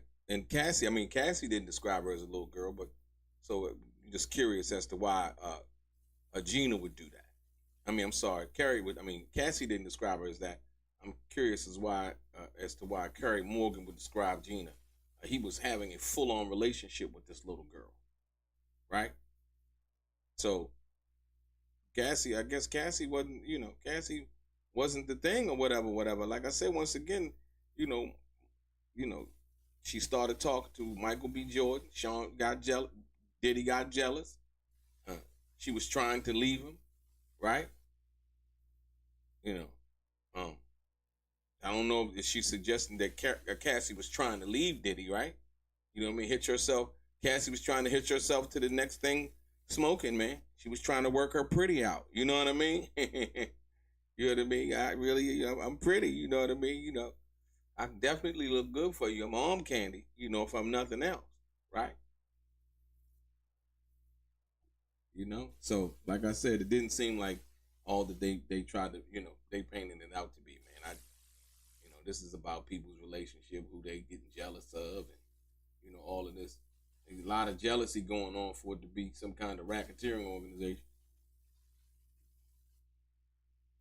People. You would think more people would be more insightful of the job that they have to do than it being something else, right?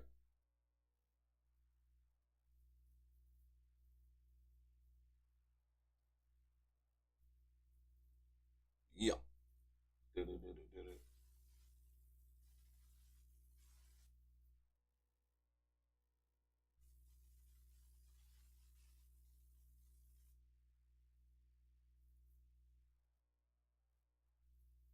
I wonder how Michael B. Jordan feel his name, being dragged all into this, man, and he ain't never really. I don't know if he didn't or not. Let me not speculate, but had any kind of relationship with Cassie, and like, you know what I mean, his name being dragged in it, Diddy getting jealous, allegedly, according to Carrie Morgan, Diddy getting jealous about the situation and all this, that, and the other. Sound like a bunch of foolish shenanigans, man. A bunch of young people stuff, man. Didn't sound like no grown folks, you know, grown adults as far as like from Diddy perspective at least, um, dealing with anything, substantive, if you will.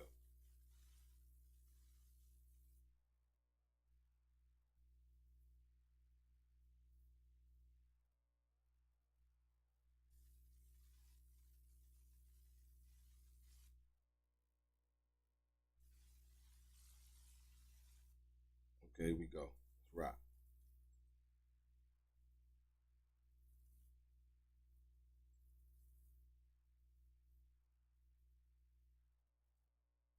Ignafalo, when you say Sean Combs came and hammered on the door, why did the police come?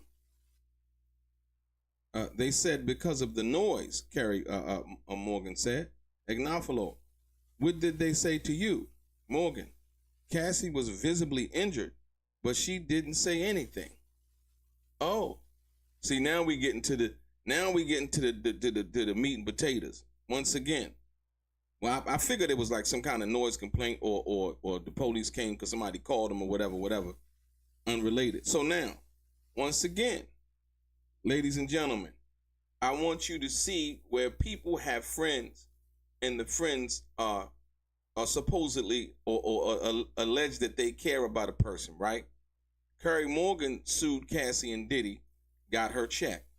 But at this particular time, Ignafalo asked her, when you say Sean came and hammered on the door, why did the police come? Carrie Morgan, they said because of the noise. Ignafalo, what did they say to you? Morgan, Cassie was visibly injured, but she didn't say anything. That wasn't the question. You see how people duck the question? He said, what did they say to you? Not to what they see Cassie being injured or nothing like that. What did they say to you? Morgan, Cassie was visibly injured, but she didn't say anything. But what did they say to you, Carrie? So, yeah.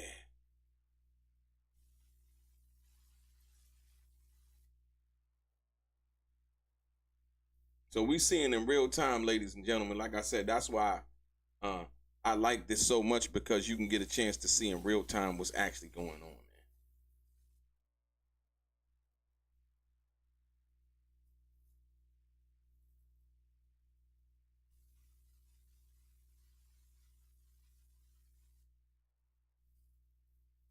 I think the Gina and Young Miami situation, I think that I think Puffy had an infinity for Gina, and like I said, from what I understand, Gina was supposed to be one of the ones that was supposed to testify.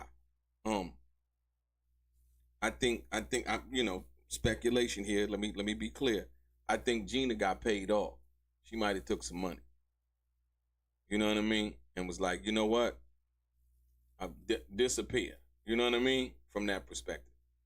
And because I think her testimony, more so than anybody else's, I think her testimony was very detrimental from some of the things that she had alleged happened to her, in regards to dealing with Sean P. Diddy Combs. I think it was a little bit more detrimental than most of these other women. So, like I said, you know, I don't know if they tried to any kind of videos, anything like that, but yeah, the stuff that she was saying on Tasha K and was very detrimental. So, I don't think Diddy probably could handle that.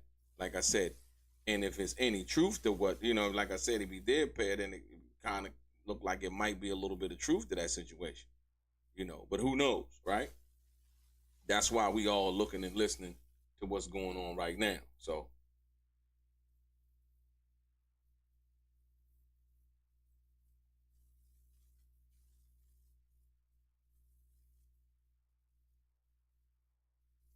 But the question, like I said, the question, What did they say to you? Not what did they say to Cassie was visibly injured, but she didn't say anything. Ladies and gentlemen, why?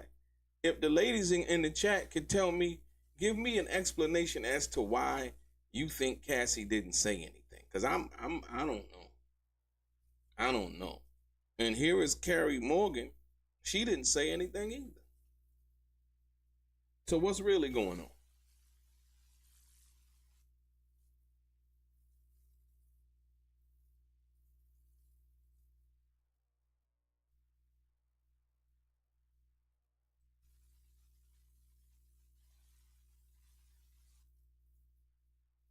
No, I don't think he has a kid by Gina. Like I said, I really don't. I don't think he has no kids by her. I mean, and then Diddy was dating 50 Cent baby mama too, right? You know?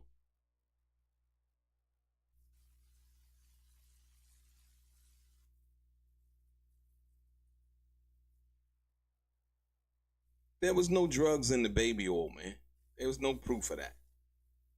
BM, there's no proof of no drugs and no baby oil, bro.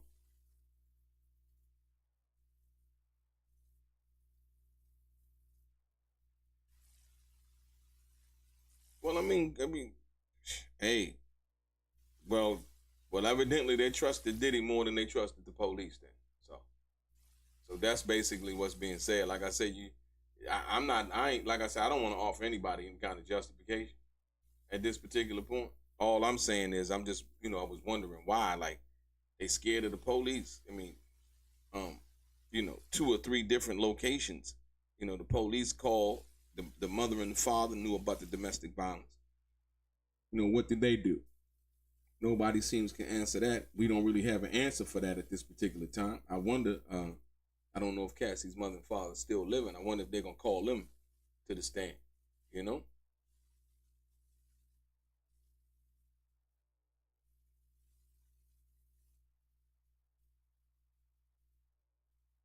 And they got a dude, somebody testifying next. Like I said, I don't see Carrie offering anything else to the case. Once again, I think Mr. Gnafalo got what he needed out of her. The fact that the police was called, Cassie was visibly injured. She didn't say anything. What do other people want other people to do? Everybody, they looking for somebody to blame. Well, he didn't do nothing. Well, okay, y'all, everybody see now that the police came to the house and Cassie didn't do anything. Can't nobody love Cassie or care for Cassie no more than Cassie cared for Cassie at that particular time.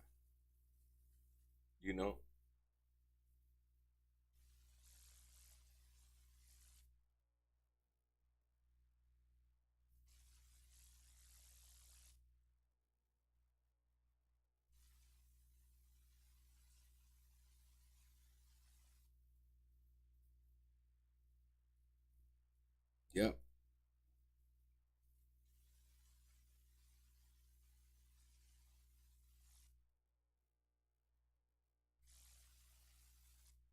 You say for the lawsuit, Boosie would be great to be on the stand for Diddy. I like Boosie passion. Boosie passionate, man.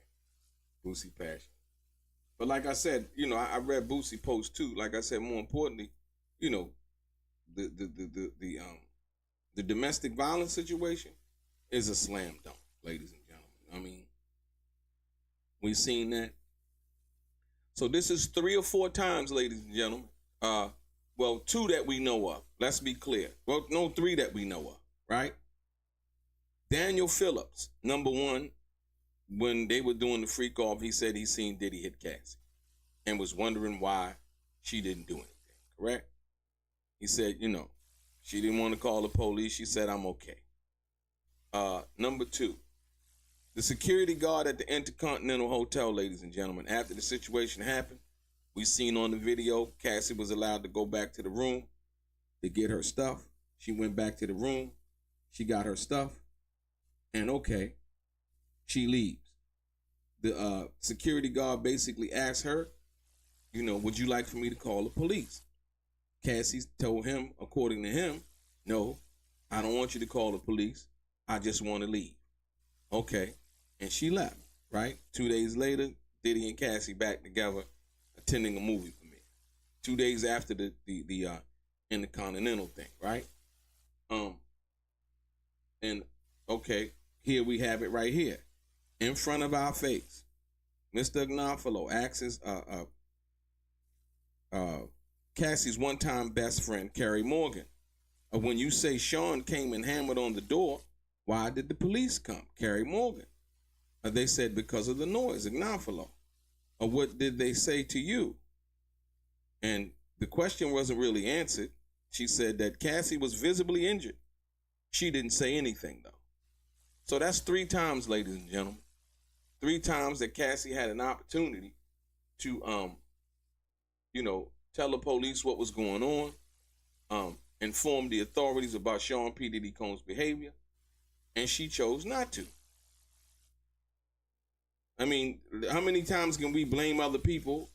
And like I said, Diddy is definitely responsible for the domestic violence, right? But here we go right here. Agnafalo.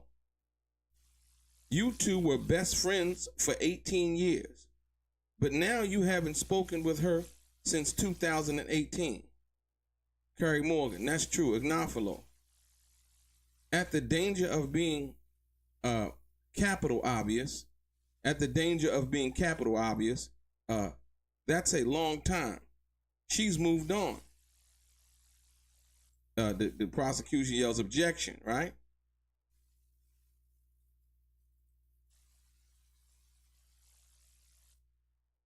I don't know what he mean at the danger of being capital. I can't comprehend that one. At the danger of being capital obvious.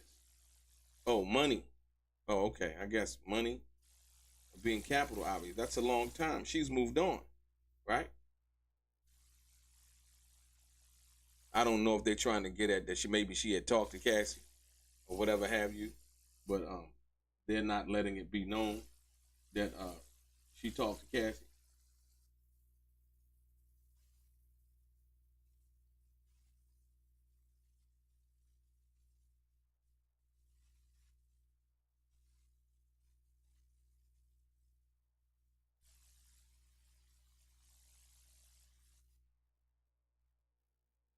Wow.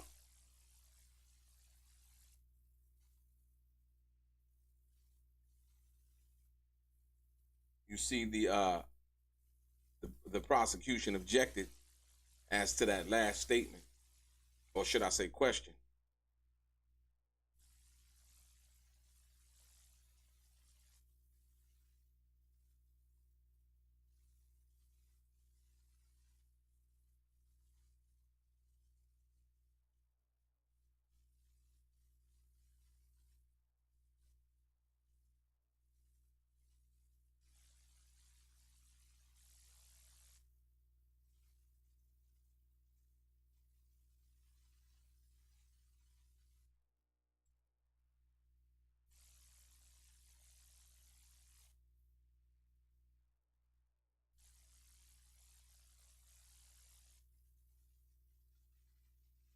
Here we go right here, ladies and gentlemen. Agnafalo, why haven't you spoken with her? Carrie Morgan, she did not support me after Sean assaulted me. I tried that line at assault. She said, I guess she said, I draw the line at assault. Now, once again, this is the difference between people, man, and how they see and they view things. You hear right here that the young lady saying, I draw the line at assault. And Cassie didn't support her when she got assaulted by Diddy. She didn't call the police or let the police know when she got assaulted. She said, I draw the line at assault. Agnafalo, you reached a settlement with Miss Ventura. Morgan, the money came from Mr. Combs. So, once again, the money came from Diddy, but Cassie basically said that the money, she paid a portion of that money. In her testimony earlier, she said that she paid a portion of the money, but Morgan is basically saying that the money came from Diddy for hitting her upside the head with the wooden hanger and choking her. So the money came from Diddy, she said.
two were best friends for 18 years, but now you haven't spoken with her since 2018. Carrie Morgan said, that's true.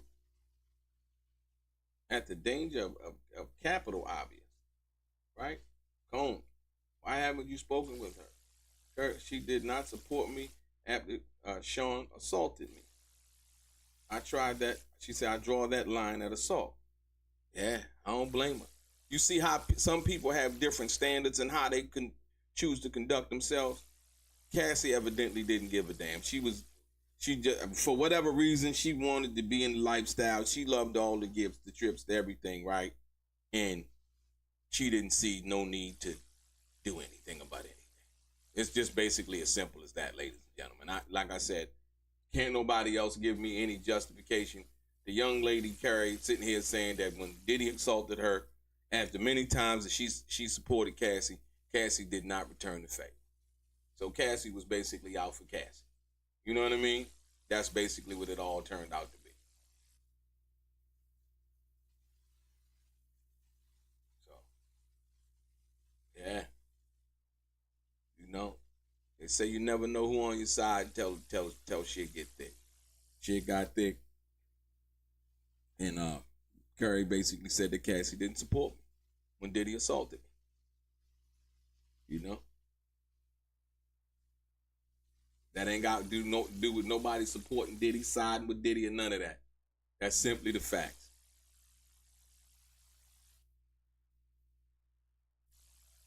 Oh, Hill, what's good? Welcome back, man. Absolutely.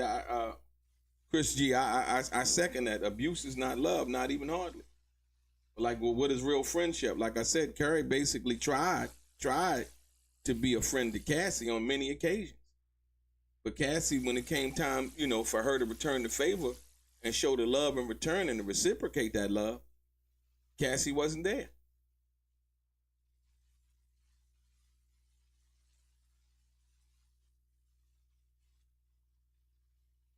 Well, no, they just talked about it. Basically, what they said was that Diddy paid the money to the girl, Carrie. Cassie didn't pay nothing. Cassie testified that she had to pay a piece of that money, but like I said, basically,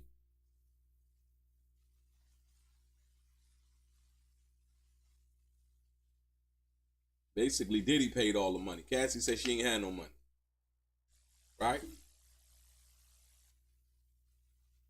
Cassie said Diddy would take the money away from her, but we don't know, man. We don't know. Let's see where it go from here.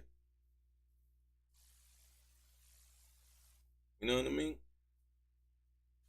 We're starting to get a different look at basically what's happening, and you know, we're gonna see how it all breaks down from here. Boom, boom, boom. Boom, boom, boom.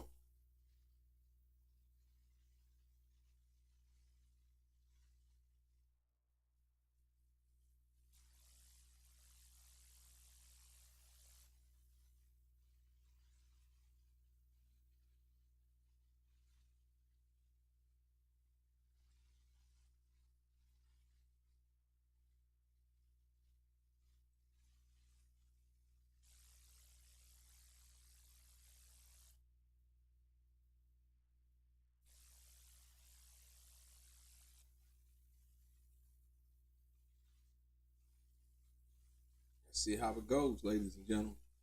You see it right here 1 minute ago, man, in the courtroom. This is what's happening live and in person.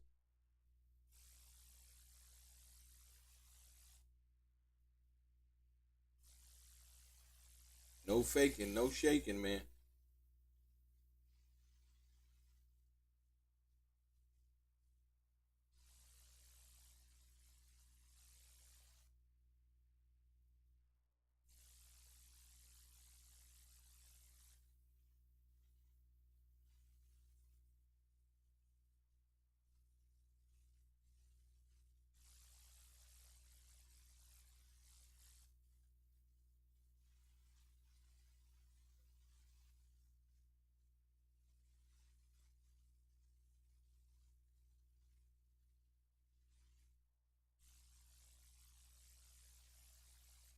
So did Cassie lie on the stand when she said that she paid half the money?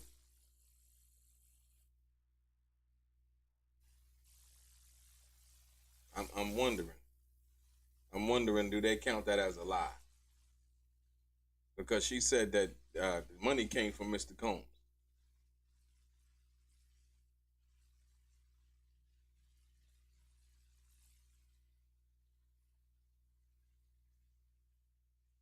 So do they count that as a lie, ladies and gentlemen? Is that perjury? I wouldn't think so. But they weren't married, so Cassie couldn't say, well, Diddy money was her money. Right? Cassie couldn't say that Diddy money was her money. The Cassie said that she paid half of the lawsuit, or half of the money to the girl Carrie, in which she didn't. Carrie just testified that that Diddy, the money came from Mr. Combs. It didn't come from Cassie at all. So is that perjury or what?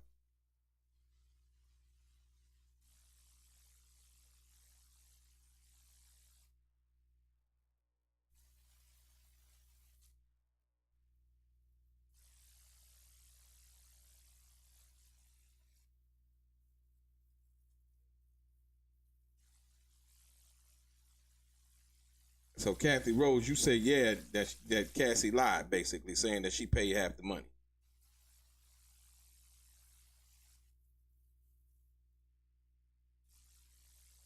I mean, depending on like I said once again, depending on who you are, it's depending on how that's gonna be looked at, right? But Kathy Rose, depending on who you are, is depending on how they're gonna look at it. Like she said, and you paid half, and you paid half of that money. He paid half, I paid half. Okay. See, but once again, there's no repercussions to Cassie coming back and saying that she lied on the witness stand. They ain't even looking to cover that. They so gung ho on what they trying to do, they'll totally overlook that.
Yeah, they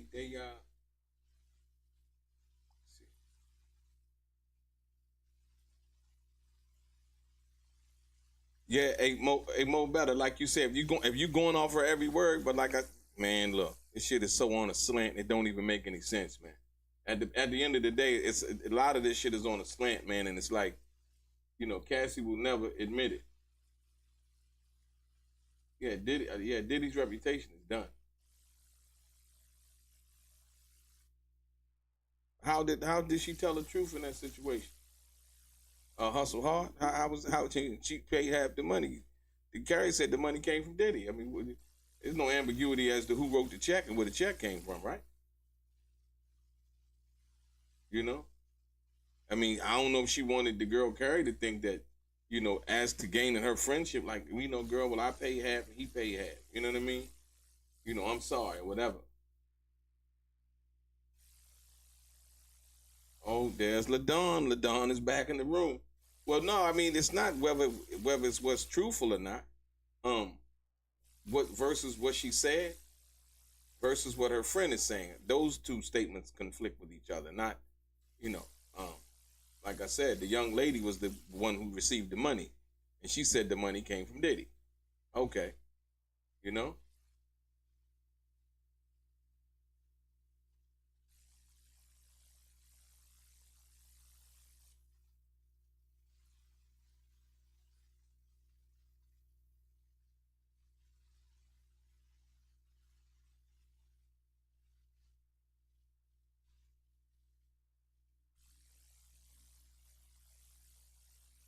I guess the rest of the testimony might be might be dry. You understand me? You understand me? Said Delray said Diddy was a monster, a horrible human being.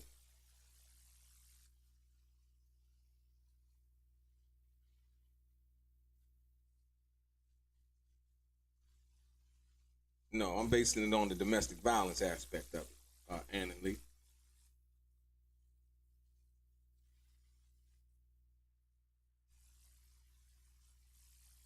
I mean, like I said, no, like I said, yeah, he's a monster. Diddy's a monster for beating on women like that. Like I said, all of the success and what they try to get us to believe is going on and in the public, through publicity and through publicists and things like that. Like absolutely, we seen the video. I mean, there's no doubt about that. There's no confusion as to what that is and what we saw, right? Yeah, it's just as simple as that. But like I said, my question was, you know, depending on who it is, if somebody said something and they said, well, I gave half the money. The young lady who received the money said, no, the money came from Diddy. Is that a lie? That they paid half? Like you go out to dinner with somebody, and going out to dinner with somebody, um,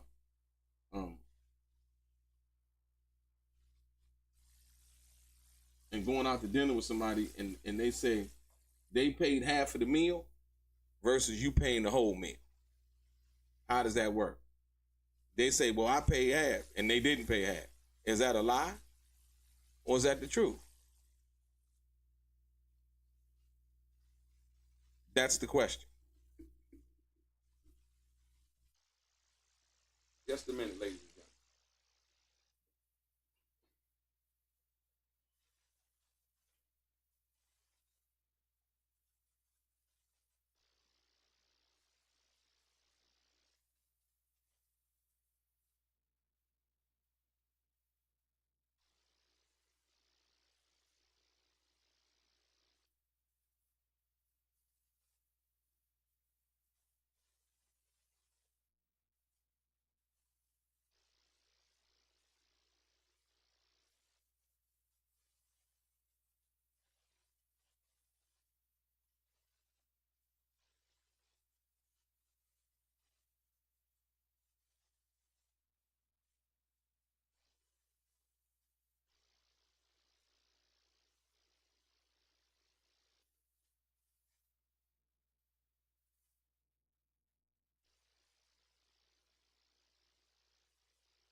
Yeah, I don't know what's taking them so I don't know what's taking them so long, man. What's going on?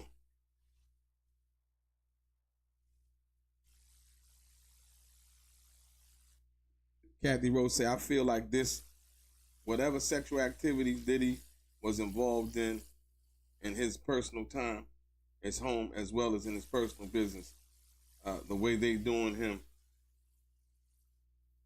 they did not do this too.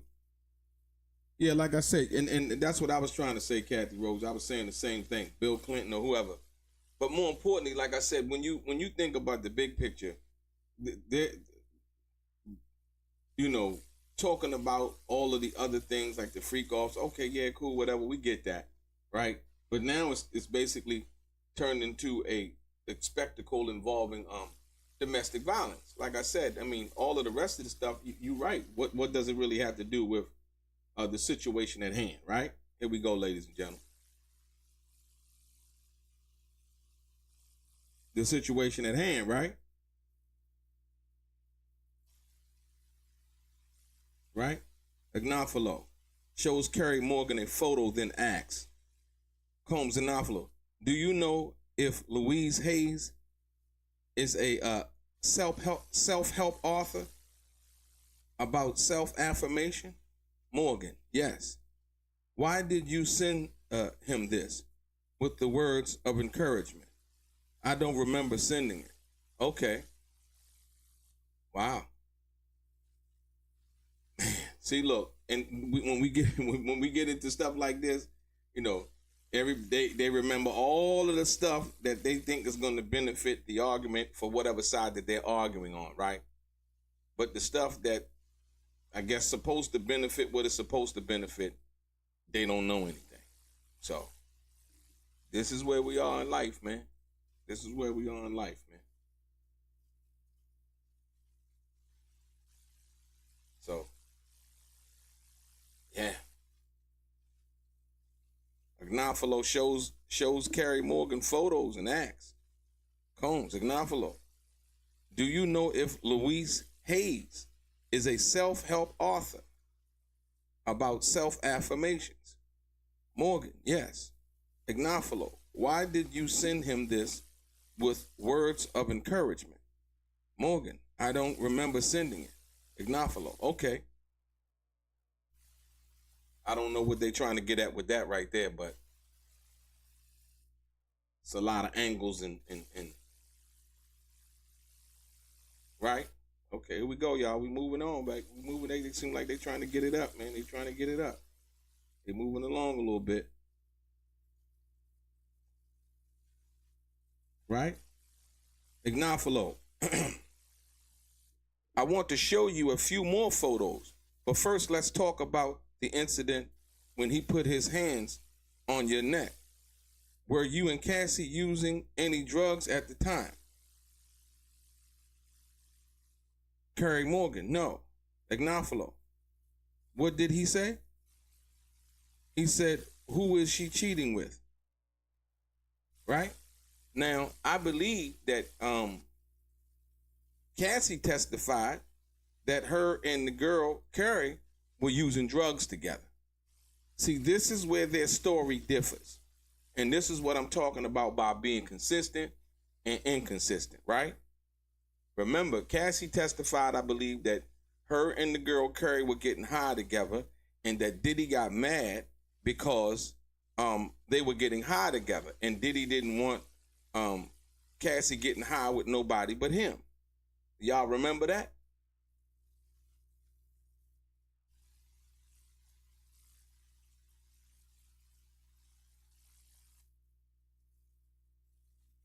Yeah, Mark Jag, you right, not to put yourself in these predicaments.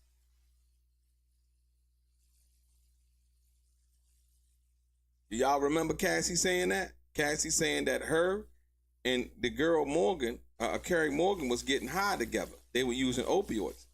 And Diddy found out that they was getting high together, and Diddy didn't like the fact that Cassie was getting high with the girl.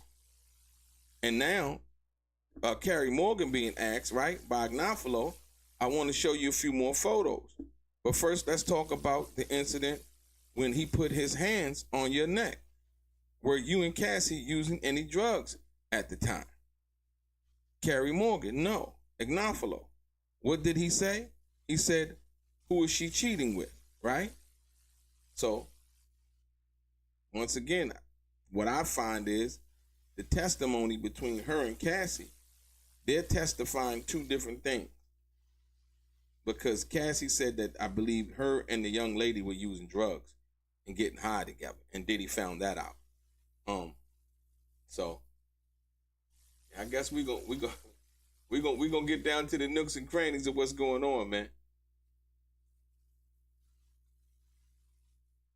Right? Hold on. Here we go, ladies and gentlemen. We moving quite fast now.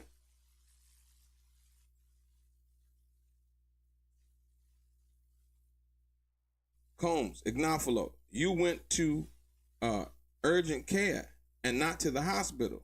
Carrie Morgan, right? Ignafalo, but you told the prosecution it was bloody and you went to the hospital. I don't remember that. Ignafalo, look at this. 500 material not shown to the jury. Right?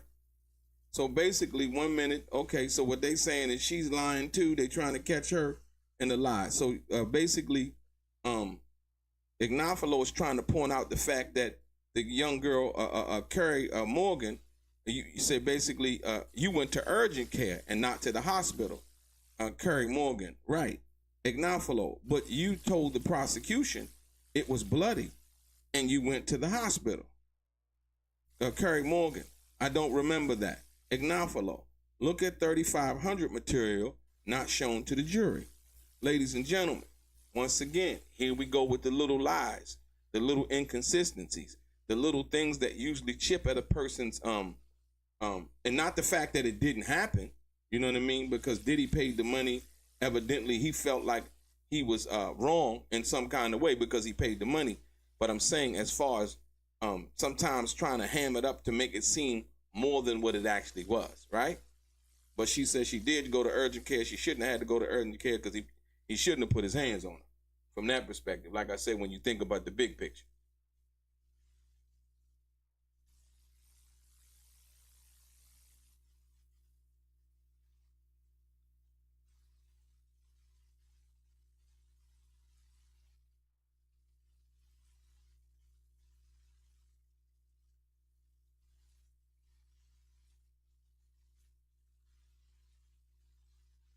Yeah.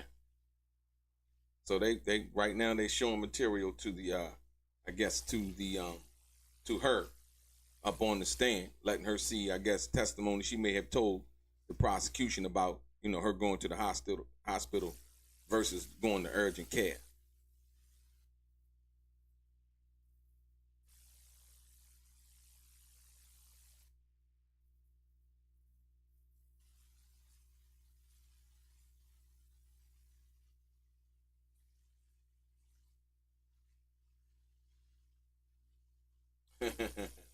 Limitless. That's what they say, man. I don't recall. What she say? She said, I don't remember that. I don't remember what I told them. You know what I mean? A lot of times, people so eager to help in certain situations, man, that they exaggerate a lot.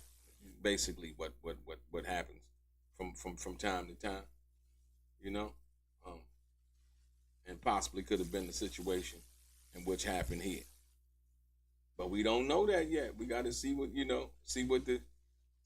that's why I say this is so interesting, because then like I say, people say one thing 1 minute, and if they not recorded or it's transcribed, they'll quickly change their story and be like, I don't remember I said that. We see it every day in life, right? We see certain situations like this happen every day in life in which somebody does that. They basically come out and be like, yeah, I don't remember that. I don't remember saying nothing like that. Well, look, you know what? We got you on tape. We got it transcribed. You remember this day at the 3500 material? Oh, yeah. So were you truthful about that? That's where they try to hang you up, as far as your credibility is concerned. Was it really bloody? Was it really as bad as she said it was?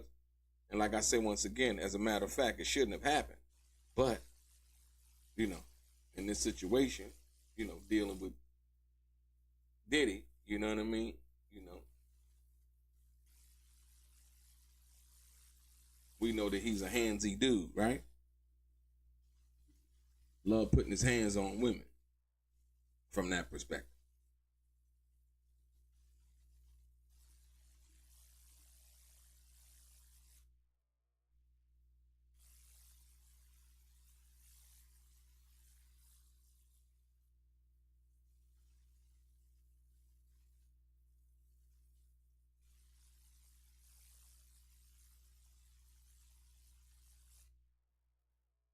Let's see what we got, ladies and gentlemen. Let's see what we got.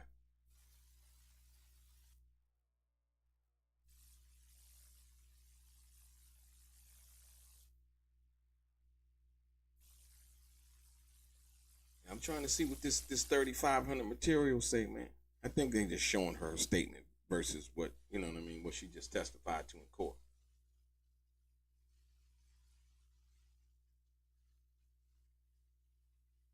LaDawn, come on, LaDawn, you always do that. Somebody made a statement as to where they went to get care after a certain situation happened, right? Why is it so customary for people to seem like that they need to offer up a justification? She don't remember that. Like I said, once again, Cassie said that she paid some of the money, you know, half of the money to the girl Carrie. We come to find out from Carrie that's not true. The money came from Diddy. Now,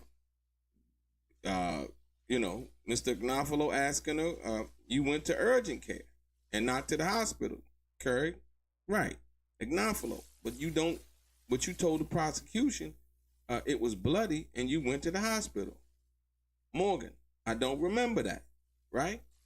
Now, once again, that's not saying that she's a liar or just trying to willingly lie. I mean, she could have got it mixed up. She could have just said that. Like I said, we understand that.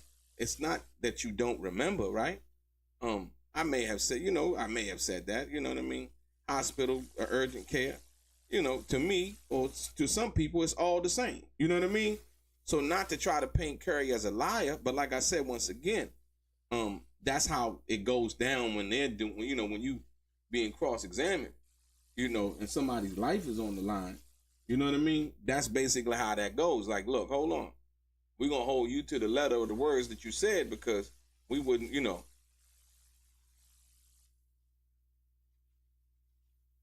Right? So here we go, ladies and gentlemen. Check it out.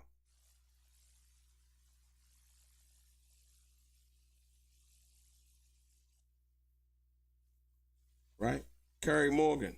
I see that I said that. So now, ladies and gentlemen, Mr. Gnafalo just pointed out the fact in the 3,500 material that Carrie basically, and she admitted, she said, I see that I say that. Now cross-examines, right? Basically cross-examines. So what they just did, right? What they just did was they showed that she told a lie, right? She told the prosecution that she went to the hospital, it was bloody, it was this, it was that, right?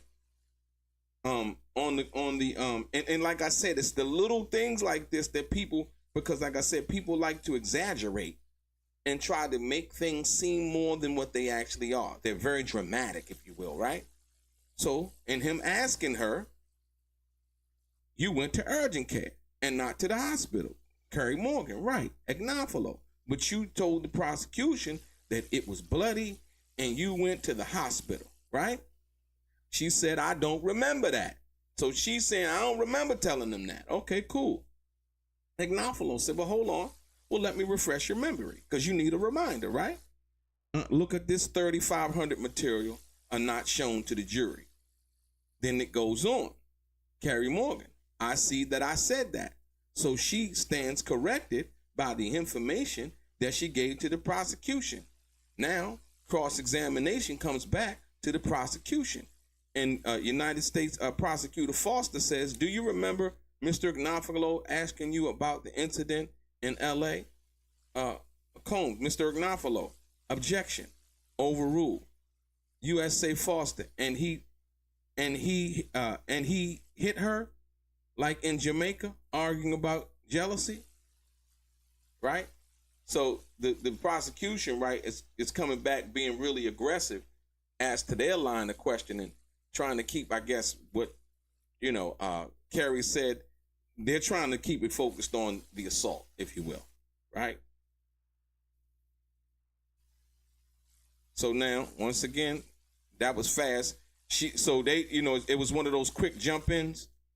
So Carrie, once again, the people that they got testifying, and here we go again. Look, 1 minute. Look, 1 minute after that. So, Carrie Morgan, I see that, right? Now cross. So he hit her like he hit her in Jamaica, arguing about jealousy. The new one, the prosecutor. What happened in Jamaica, Carrie Morgan? He dragged Cassie by her hair, and in a 50-yard hallway, I guess, in a 50-yard hallway, if you will. I don't know. Prosecutors, was he talking about jealousy? Morgan, no. He said she spent too long in the bathroom. Prosecutors, nothing further. Judge, any recross. Now, Agnafalo. Now, here come Agnafalo. So Diddy's lawyer's coming back after that brief recross, or should I say redirect. Diddy's lawyer is now coming back, right? After she came with that. So they're basically trying to focus on, the prosecution's trying to focus on the violence, right? Which is domestic violence. And the defense is basically trying to focus on her lying, basically saying she's up here lying, telling the prosecution she went to the hospital and it was bloody when she actually went to urgent care, right? So she's trying to make it seem as it was more, as if it was more deadlier or dangerous or hurtful or harmful than it actually was. She went to urgent care. Urgent care, you gotta wait a little bit longer. You know what I mean? You go to the hospital if it's bad, whatever. Usually you can get seen a little bit, sometimes right away, right? So that's basically what they're going through with that one. And so now Mark Anafalo, he's coming back on with his what's the name, right? Let's see. So no, Mark Anafalo, no, they coming on. Okay, they got another witness coming on, ladies and gentlemen. David James.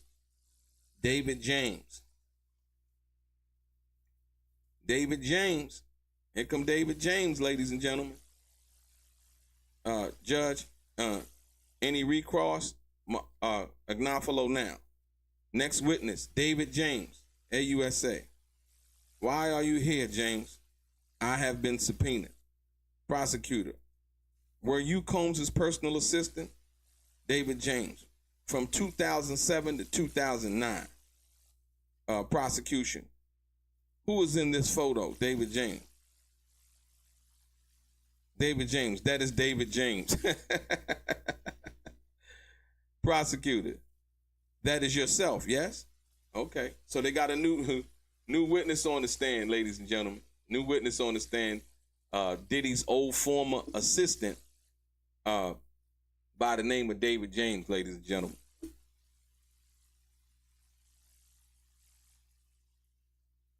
I don't believe I heard of him before.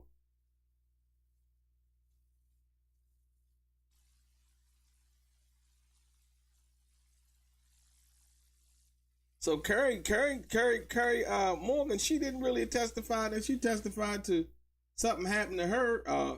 Once again, the prosecution, basically came at her with the the fact that she talked about she lied about the hospital thing, man.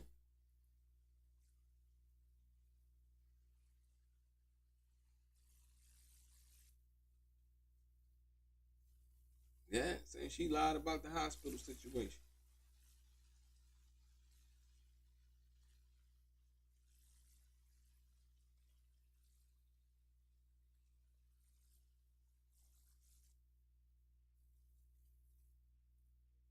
So David James is supposed to be an important witness, right?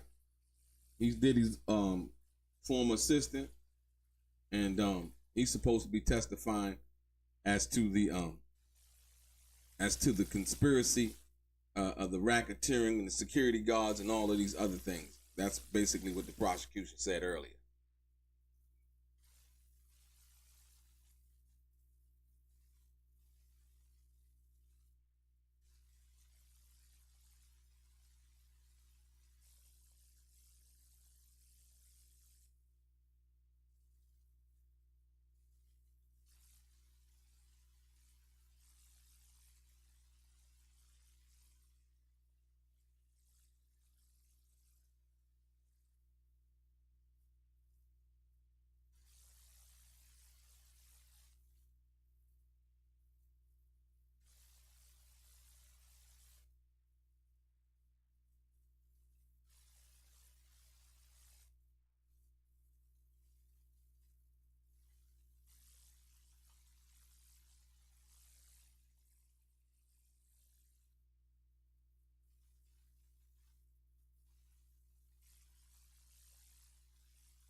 So here you go. Look, David James. I went to college in Michigan. Later, I faxed my resume to Bad Boy, AUSA. Where was the interview? David James, 1710 Broadway. Prosecutor. Who'd you meet? James Tommy, his sister Keisha, and others. So.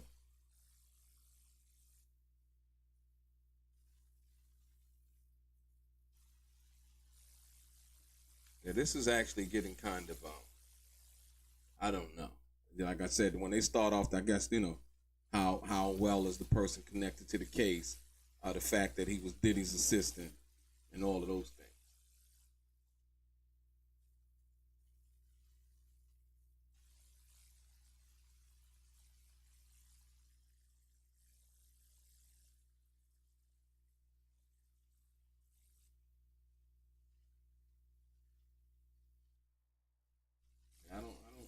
Like I said, once again, this is kind of, you know, this guy, he's supposed to be laying, like I said, he's supposed to be laying out the racketeering and a lot of the corrupt stuff and the security and everybody being in cahoots and, you know what I mean, protecting Diddy, while he ran this sex trafficking ring or whatever you want to call it. Right?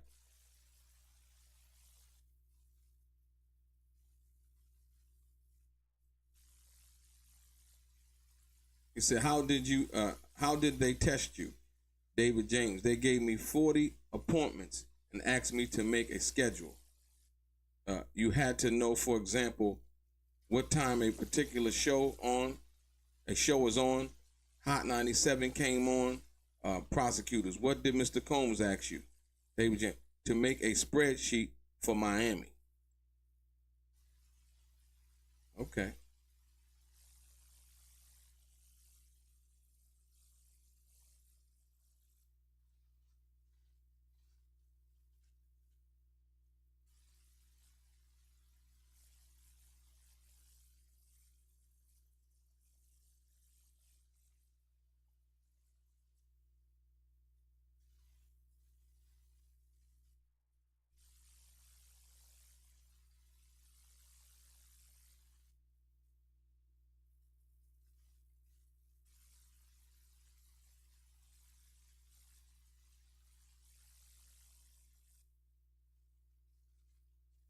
Yeah, that's what I'm saying. It's like I said once again, ladies and gentlemen. I agree with you, Mo Better. Like some of these people testify and feel like Phil not really helping the case. It's like they basically sold the case on Cassie coming in. The shock and awe and all of the excitement was based on her testimony. Once again, now they talking about, him, the former assistant, and all of these things from what 2007, 2004 to 2007. The dude was on deck 3 years, right? They're alleging that this over 2 decades is what they're alleging this situation had took place over 2 decades, ladies and gentlemen. So, like I said, I don't know. You know what I mean? We don't know. That's why we listening and following along diligently. Hoping that we can be shown some type of information. Also, you can see the popularity of what's being said by how many times it's being tweeted out, if you will, right?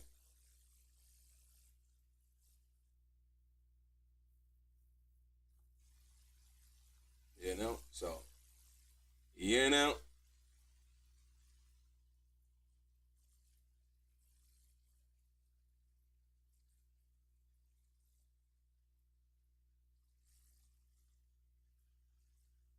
You said Mark said Gene Deal on the stand would be comedy. No, it wouldn't. I mean, because it really wouldn't. Like I said, I don't know when Gene Deal was working with Diddy. It wouldn't be comedy because you can't, like, the stuff that he does. You do on YouTube and stuff like that. You can't do that in the courtroom. The judge not having it. So it really wouldn't be comedy. It would really be what he would have to substantively add to the case, because what a person is saying out their mouth is considered as evidence, right?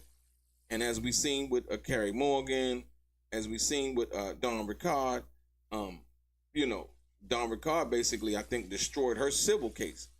Carrie didn't really have anything to say other than the fact that she seen Diddy being violent with Cassie, and that in fact she had been paid money by Diddy when Cassie said it was both of them that paid the money.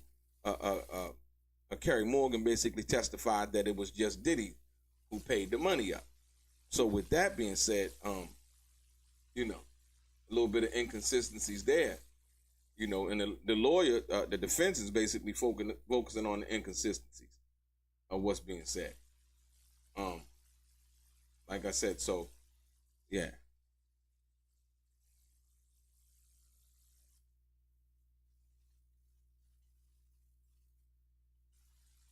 They call it gavel to gavel coverage, man. Basically, David Jones.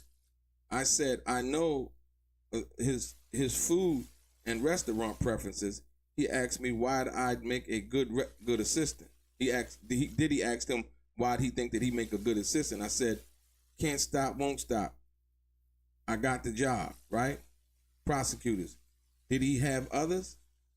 David James, Mr. Robles, Mr. Barber, others, and others, right? So I guess talking about personal assistance. So Miss Robles, Mr. Barber, and others, right? Okay. So now, like I said, the personal assistant, I guess, would know a little bit if he's alleging that he facilitated in whatever. Like I said, once again, the personal assistant. Remember, they were saying that certain people help facilitate this crime, this alleged conspiracy, if you will. So I'm thinking, or I'm hoping that that's what they're going to basically allude to, right? Let's go.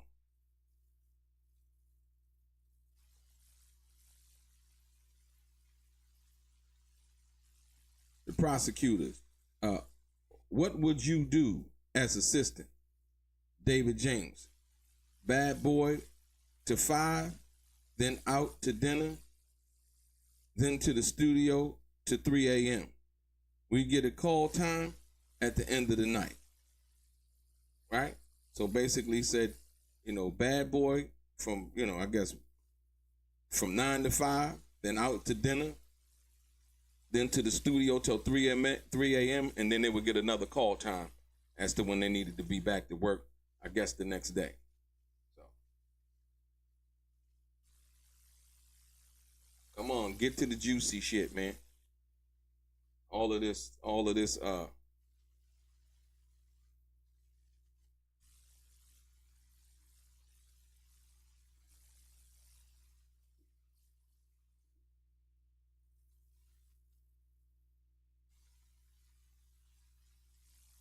yeah, just a minute, ladies and gentlemen. Hold on.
Yeah, ladies and gentlemen, back again. Let's see what we got.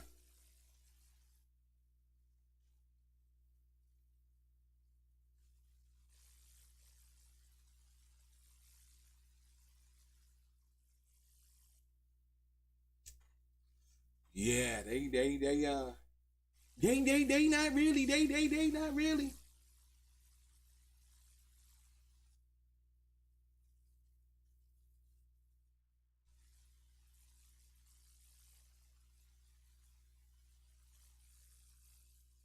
Man, Cassie. Who said Cassie? LaDon, they go LaDon. There you go, LaDon. LaDon, they let LaDon go again. The Cassie ain't the main witness. Cassie is Cassie is the crux of the case, right? Cassie is what they gave them the information that they needed to have. How's she not the main witness, Don? LaDon.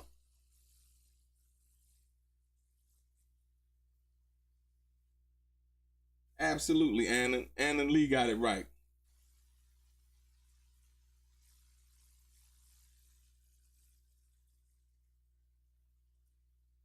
I mean, he's basically trying to explain. I mean, like I said, being the assistant, he was assistant for 3 years. I mean, once again, we're gonna see what he testified to. You know, as of right now, it ain't been that much, right?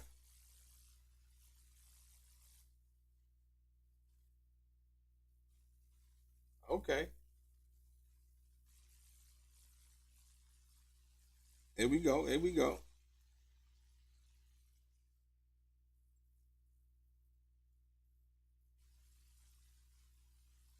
They're asking, did you travel with Mr. Combs as well? David James? Yes. Prosecutors. Who were the security staff? David James, D. Rock, Bonds, and Uncle Paulie. Prosecutors. You work 20 hours a day? David James, yes. Security did too. Okay.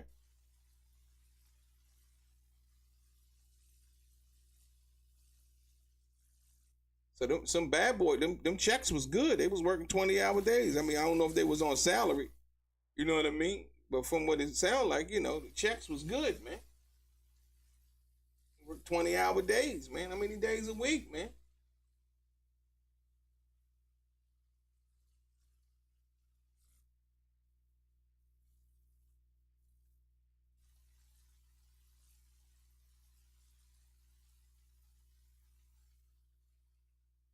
There ain't no how are they talking about forced labor? Ain't no forced labor from no assistant. Where the forced labor at? Uncle Paulie, D Rock, all mentioned in old school Biggie song. Right. Uncle Paulie, P. Diddy, yeah, yeah.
Here we go, ladies and gentlemen.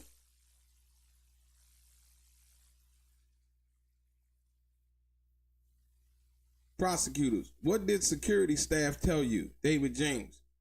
To stay in my lane. prosecutors. Who said that? David James, Bond, and Uncle Paulie, right? USA, the prosecutor, focusing on your personal, focusing on his personal chef. Who is he?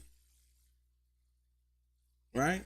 David James, Chef Jordan Atkinson. So now they're trying to go. I know where they're going with this. They're going Jordan Atkinson. I believe Jordan Atkinson was the personal chef that got assaulted by Diddy and sued Diddy. Right?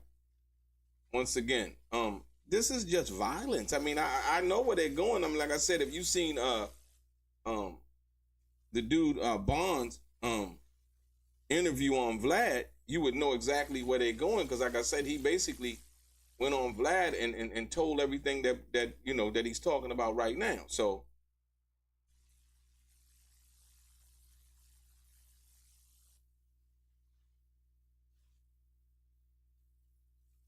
yeah, they don't. This is yeah. I think the gavel to gavel coverage of this, even if this was televised, it wouldn't be after Cassie. The ratings would go down. To be perfectly honest, like I said, after Cassie, the ratings would go down, and that would kind of be like it. You know what I mean? Because they not, yeah, dude ain't really saying much. It's like, okay, yeah, and Jordan Atkinson, and then tell us what happened with that person, right? So he said security told him to stay in his lane. Stay in your lane, player. You know?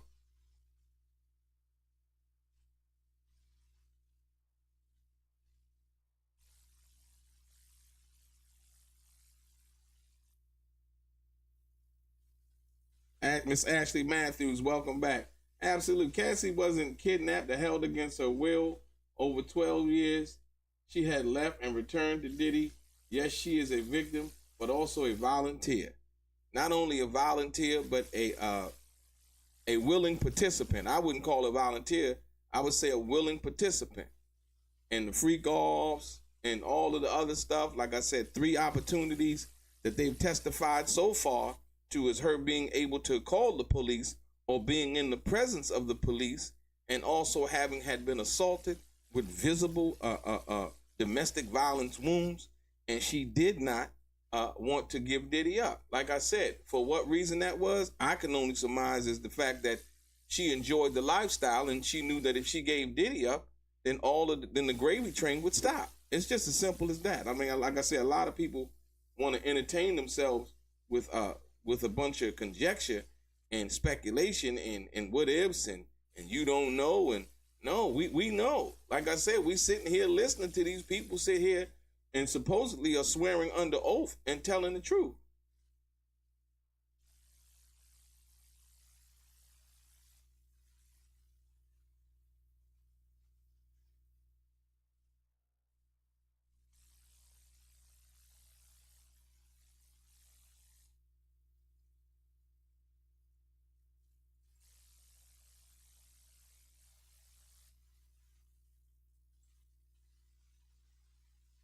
Here we go.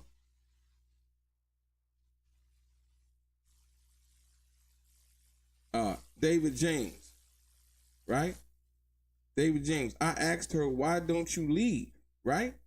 So they're talking about the chef. He said, David James asked her, he said, why don't you leave? She said, Sean controls my life. No, he's talking about Cassie. David James asking, so why don't you leave, right? I asked her, why don't you leave? She said, Sean controls my life, my music. He pays for my apartment.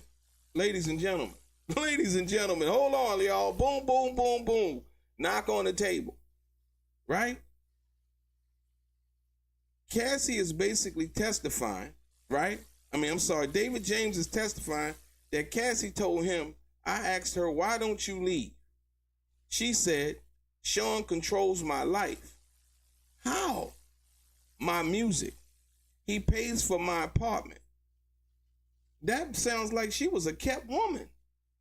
That don't sound like how did he, you can leave whenever you want to. You can do music elsewhere. He was doing it with Brian Leslie prior to, what's the name? See this thing, man. Once again, some people are availed these excuses and all of this other stuff. Hold on, the prosecutors. Next conversation. David James. It was about her music, but the album never came out. Prosecutors, did you overheard a conversation? David James, yes. David James. Mr. Combs said, Kim is my queen out in LA with my family. He said, I have Cassie right here where I want her. She's young and moldable, right? She's young and moldable. The prosecutors, Your Honor, how much longer do you want to go? This would be a good place to break. Okay, boom. So now, ladies and gentlemen, I'm gonna take you right here. Look, this is where we at right now. So let's delve into this right here. David James asked. He asked Cassie. He asked her, "Why don't you leave?" She said. He asked her, "Why don't you leave?" She said, Sean controls my life, my career. He pays for my apartment. Now, ladies and gentlemen, Cassie is appearing to play like she doesn't have any other options in life, right? It's either Diddy or it's go back to Connecticut, right? Those are the options right there. It's Diddy or go back to Connecticut. She chose Diddy, the domestic violence, and all of the bullshit that came with it. Time and time and time again, right? The prosecutor asked, next conversation. So basically, this is hearsay. He's telling the prosecution what he overheard, right? James, it was about her music, but the album never came out. Prosecutors, did you overhear a conversation? David James, yes. Once again, did you overhear? Right? That's hearsay. He don't know. He could say anything. Okay, David James, yes. Now, what did Mr. Combs say, right? David James. Mr. Combs said, Kim is my queen out in LA with my family. He said, I have Cassie right where I want her. She's young and moldable, right? Prosecutors, Your Honor, how much longer do you want to go?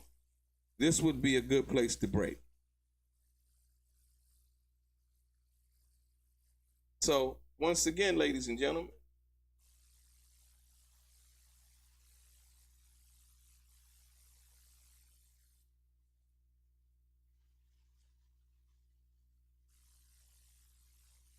control it. Diddy, Cassie wasn't under Diddy control. Cassie was being controlled by the money. He was paying for her apartment. She could have not, LaDon, any man that's paying for your bills and he paying for your apartment, and you got other family members and relatives, you could leave that apartment at any time. There wasn't no lock on the doors. There was none of that. Give it up. Stop. Like I said, once again, and I'm not saying women play the weaker species, but goddamn, I mean, look, hold on. You paying the bill. Okay, I gotta go. Yeah, I'm volunteering. I'm leaving. I'm gone. I don't need none of that. I can start my thing over again. Right? But she was too close to the game. She was too close to the fame. All of the opportunities, everything. I get it. I understand it.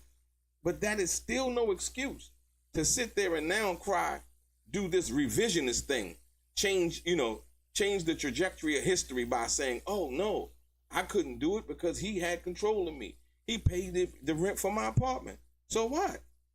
Like anybody else, you could get up and go. Yeah, she loved the lifestyle. What do you mean? Like, oh, he paid for my car payment. So what does that mean? I had to do what he had to do. No, you didn't. Not if you didn't want that car no more. Not if you chose to get back on the bus again. Right? You still was who you were. She still would have been attractive as she was. Like I said, once again, she left Ryan Leslie for Diddy.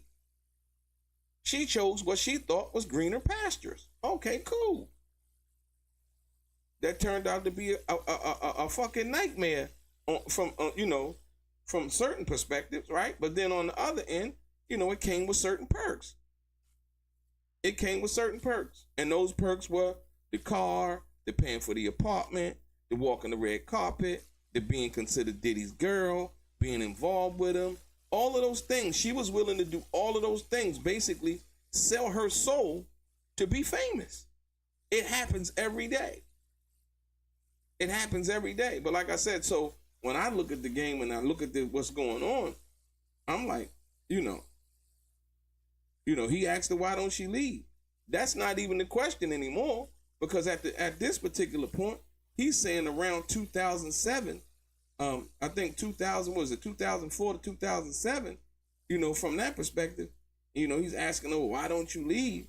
And she said, Sean controls my life, my music, and pays for my apartment. Okay, get a job. You know what I mean? Why does everybody else get held to a different standard when it comes to stuff like that? Men get held to a different standard. Get your ass up and get a job. Hold on. No, I refuse to, like I say, I refuse to adopt that thought pattern, if you will. Because anybody who doubt, you're not going to be successful. You're not going to be nothing, right? Like I said, she had the song "Me and You." That was a nice little hit. You know what I mean? She was riding, and guess what? Cassie could still get out there and do shows and do "Me and You." You know what I mean? And put together a good show and probably get about 6 G's a night.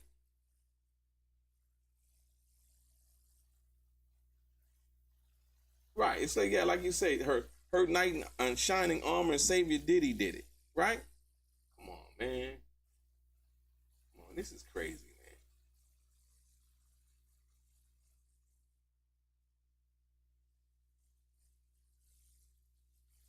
Yeah, ladies and gentlemen, like I said, man, I appreciate each and every one of you.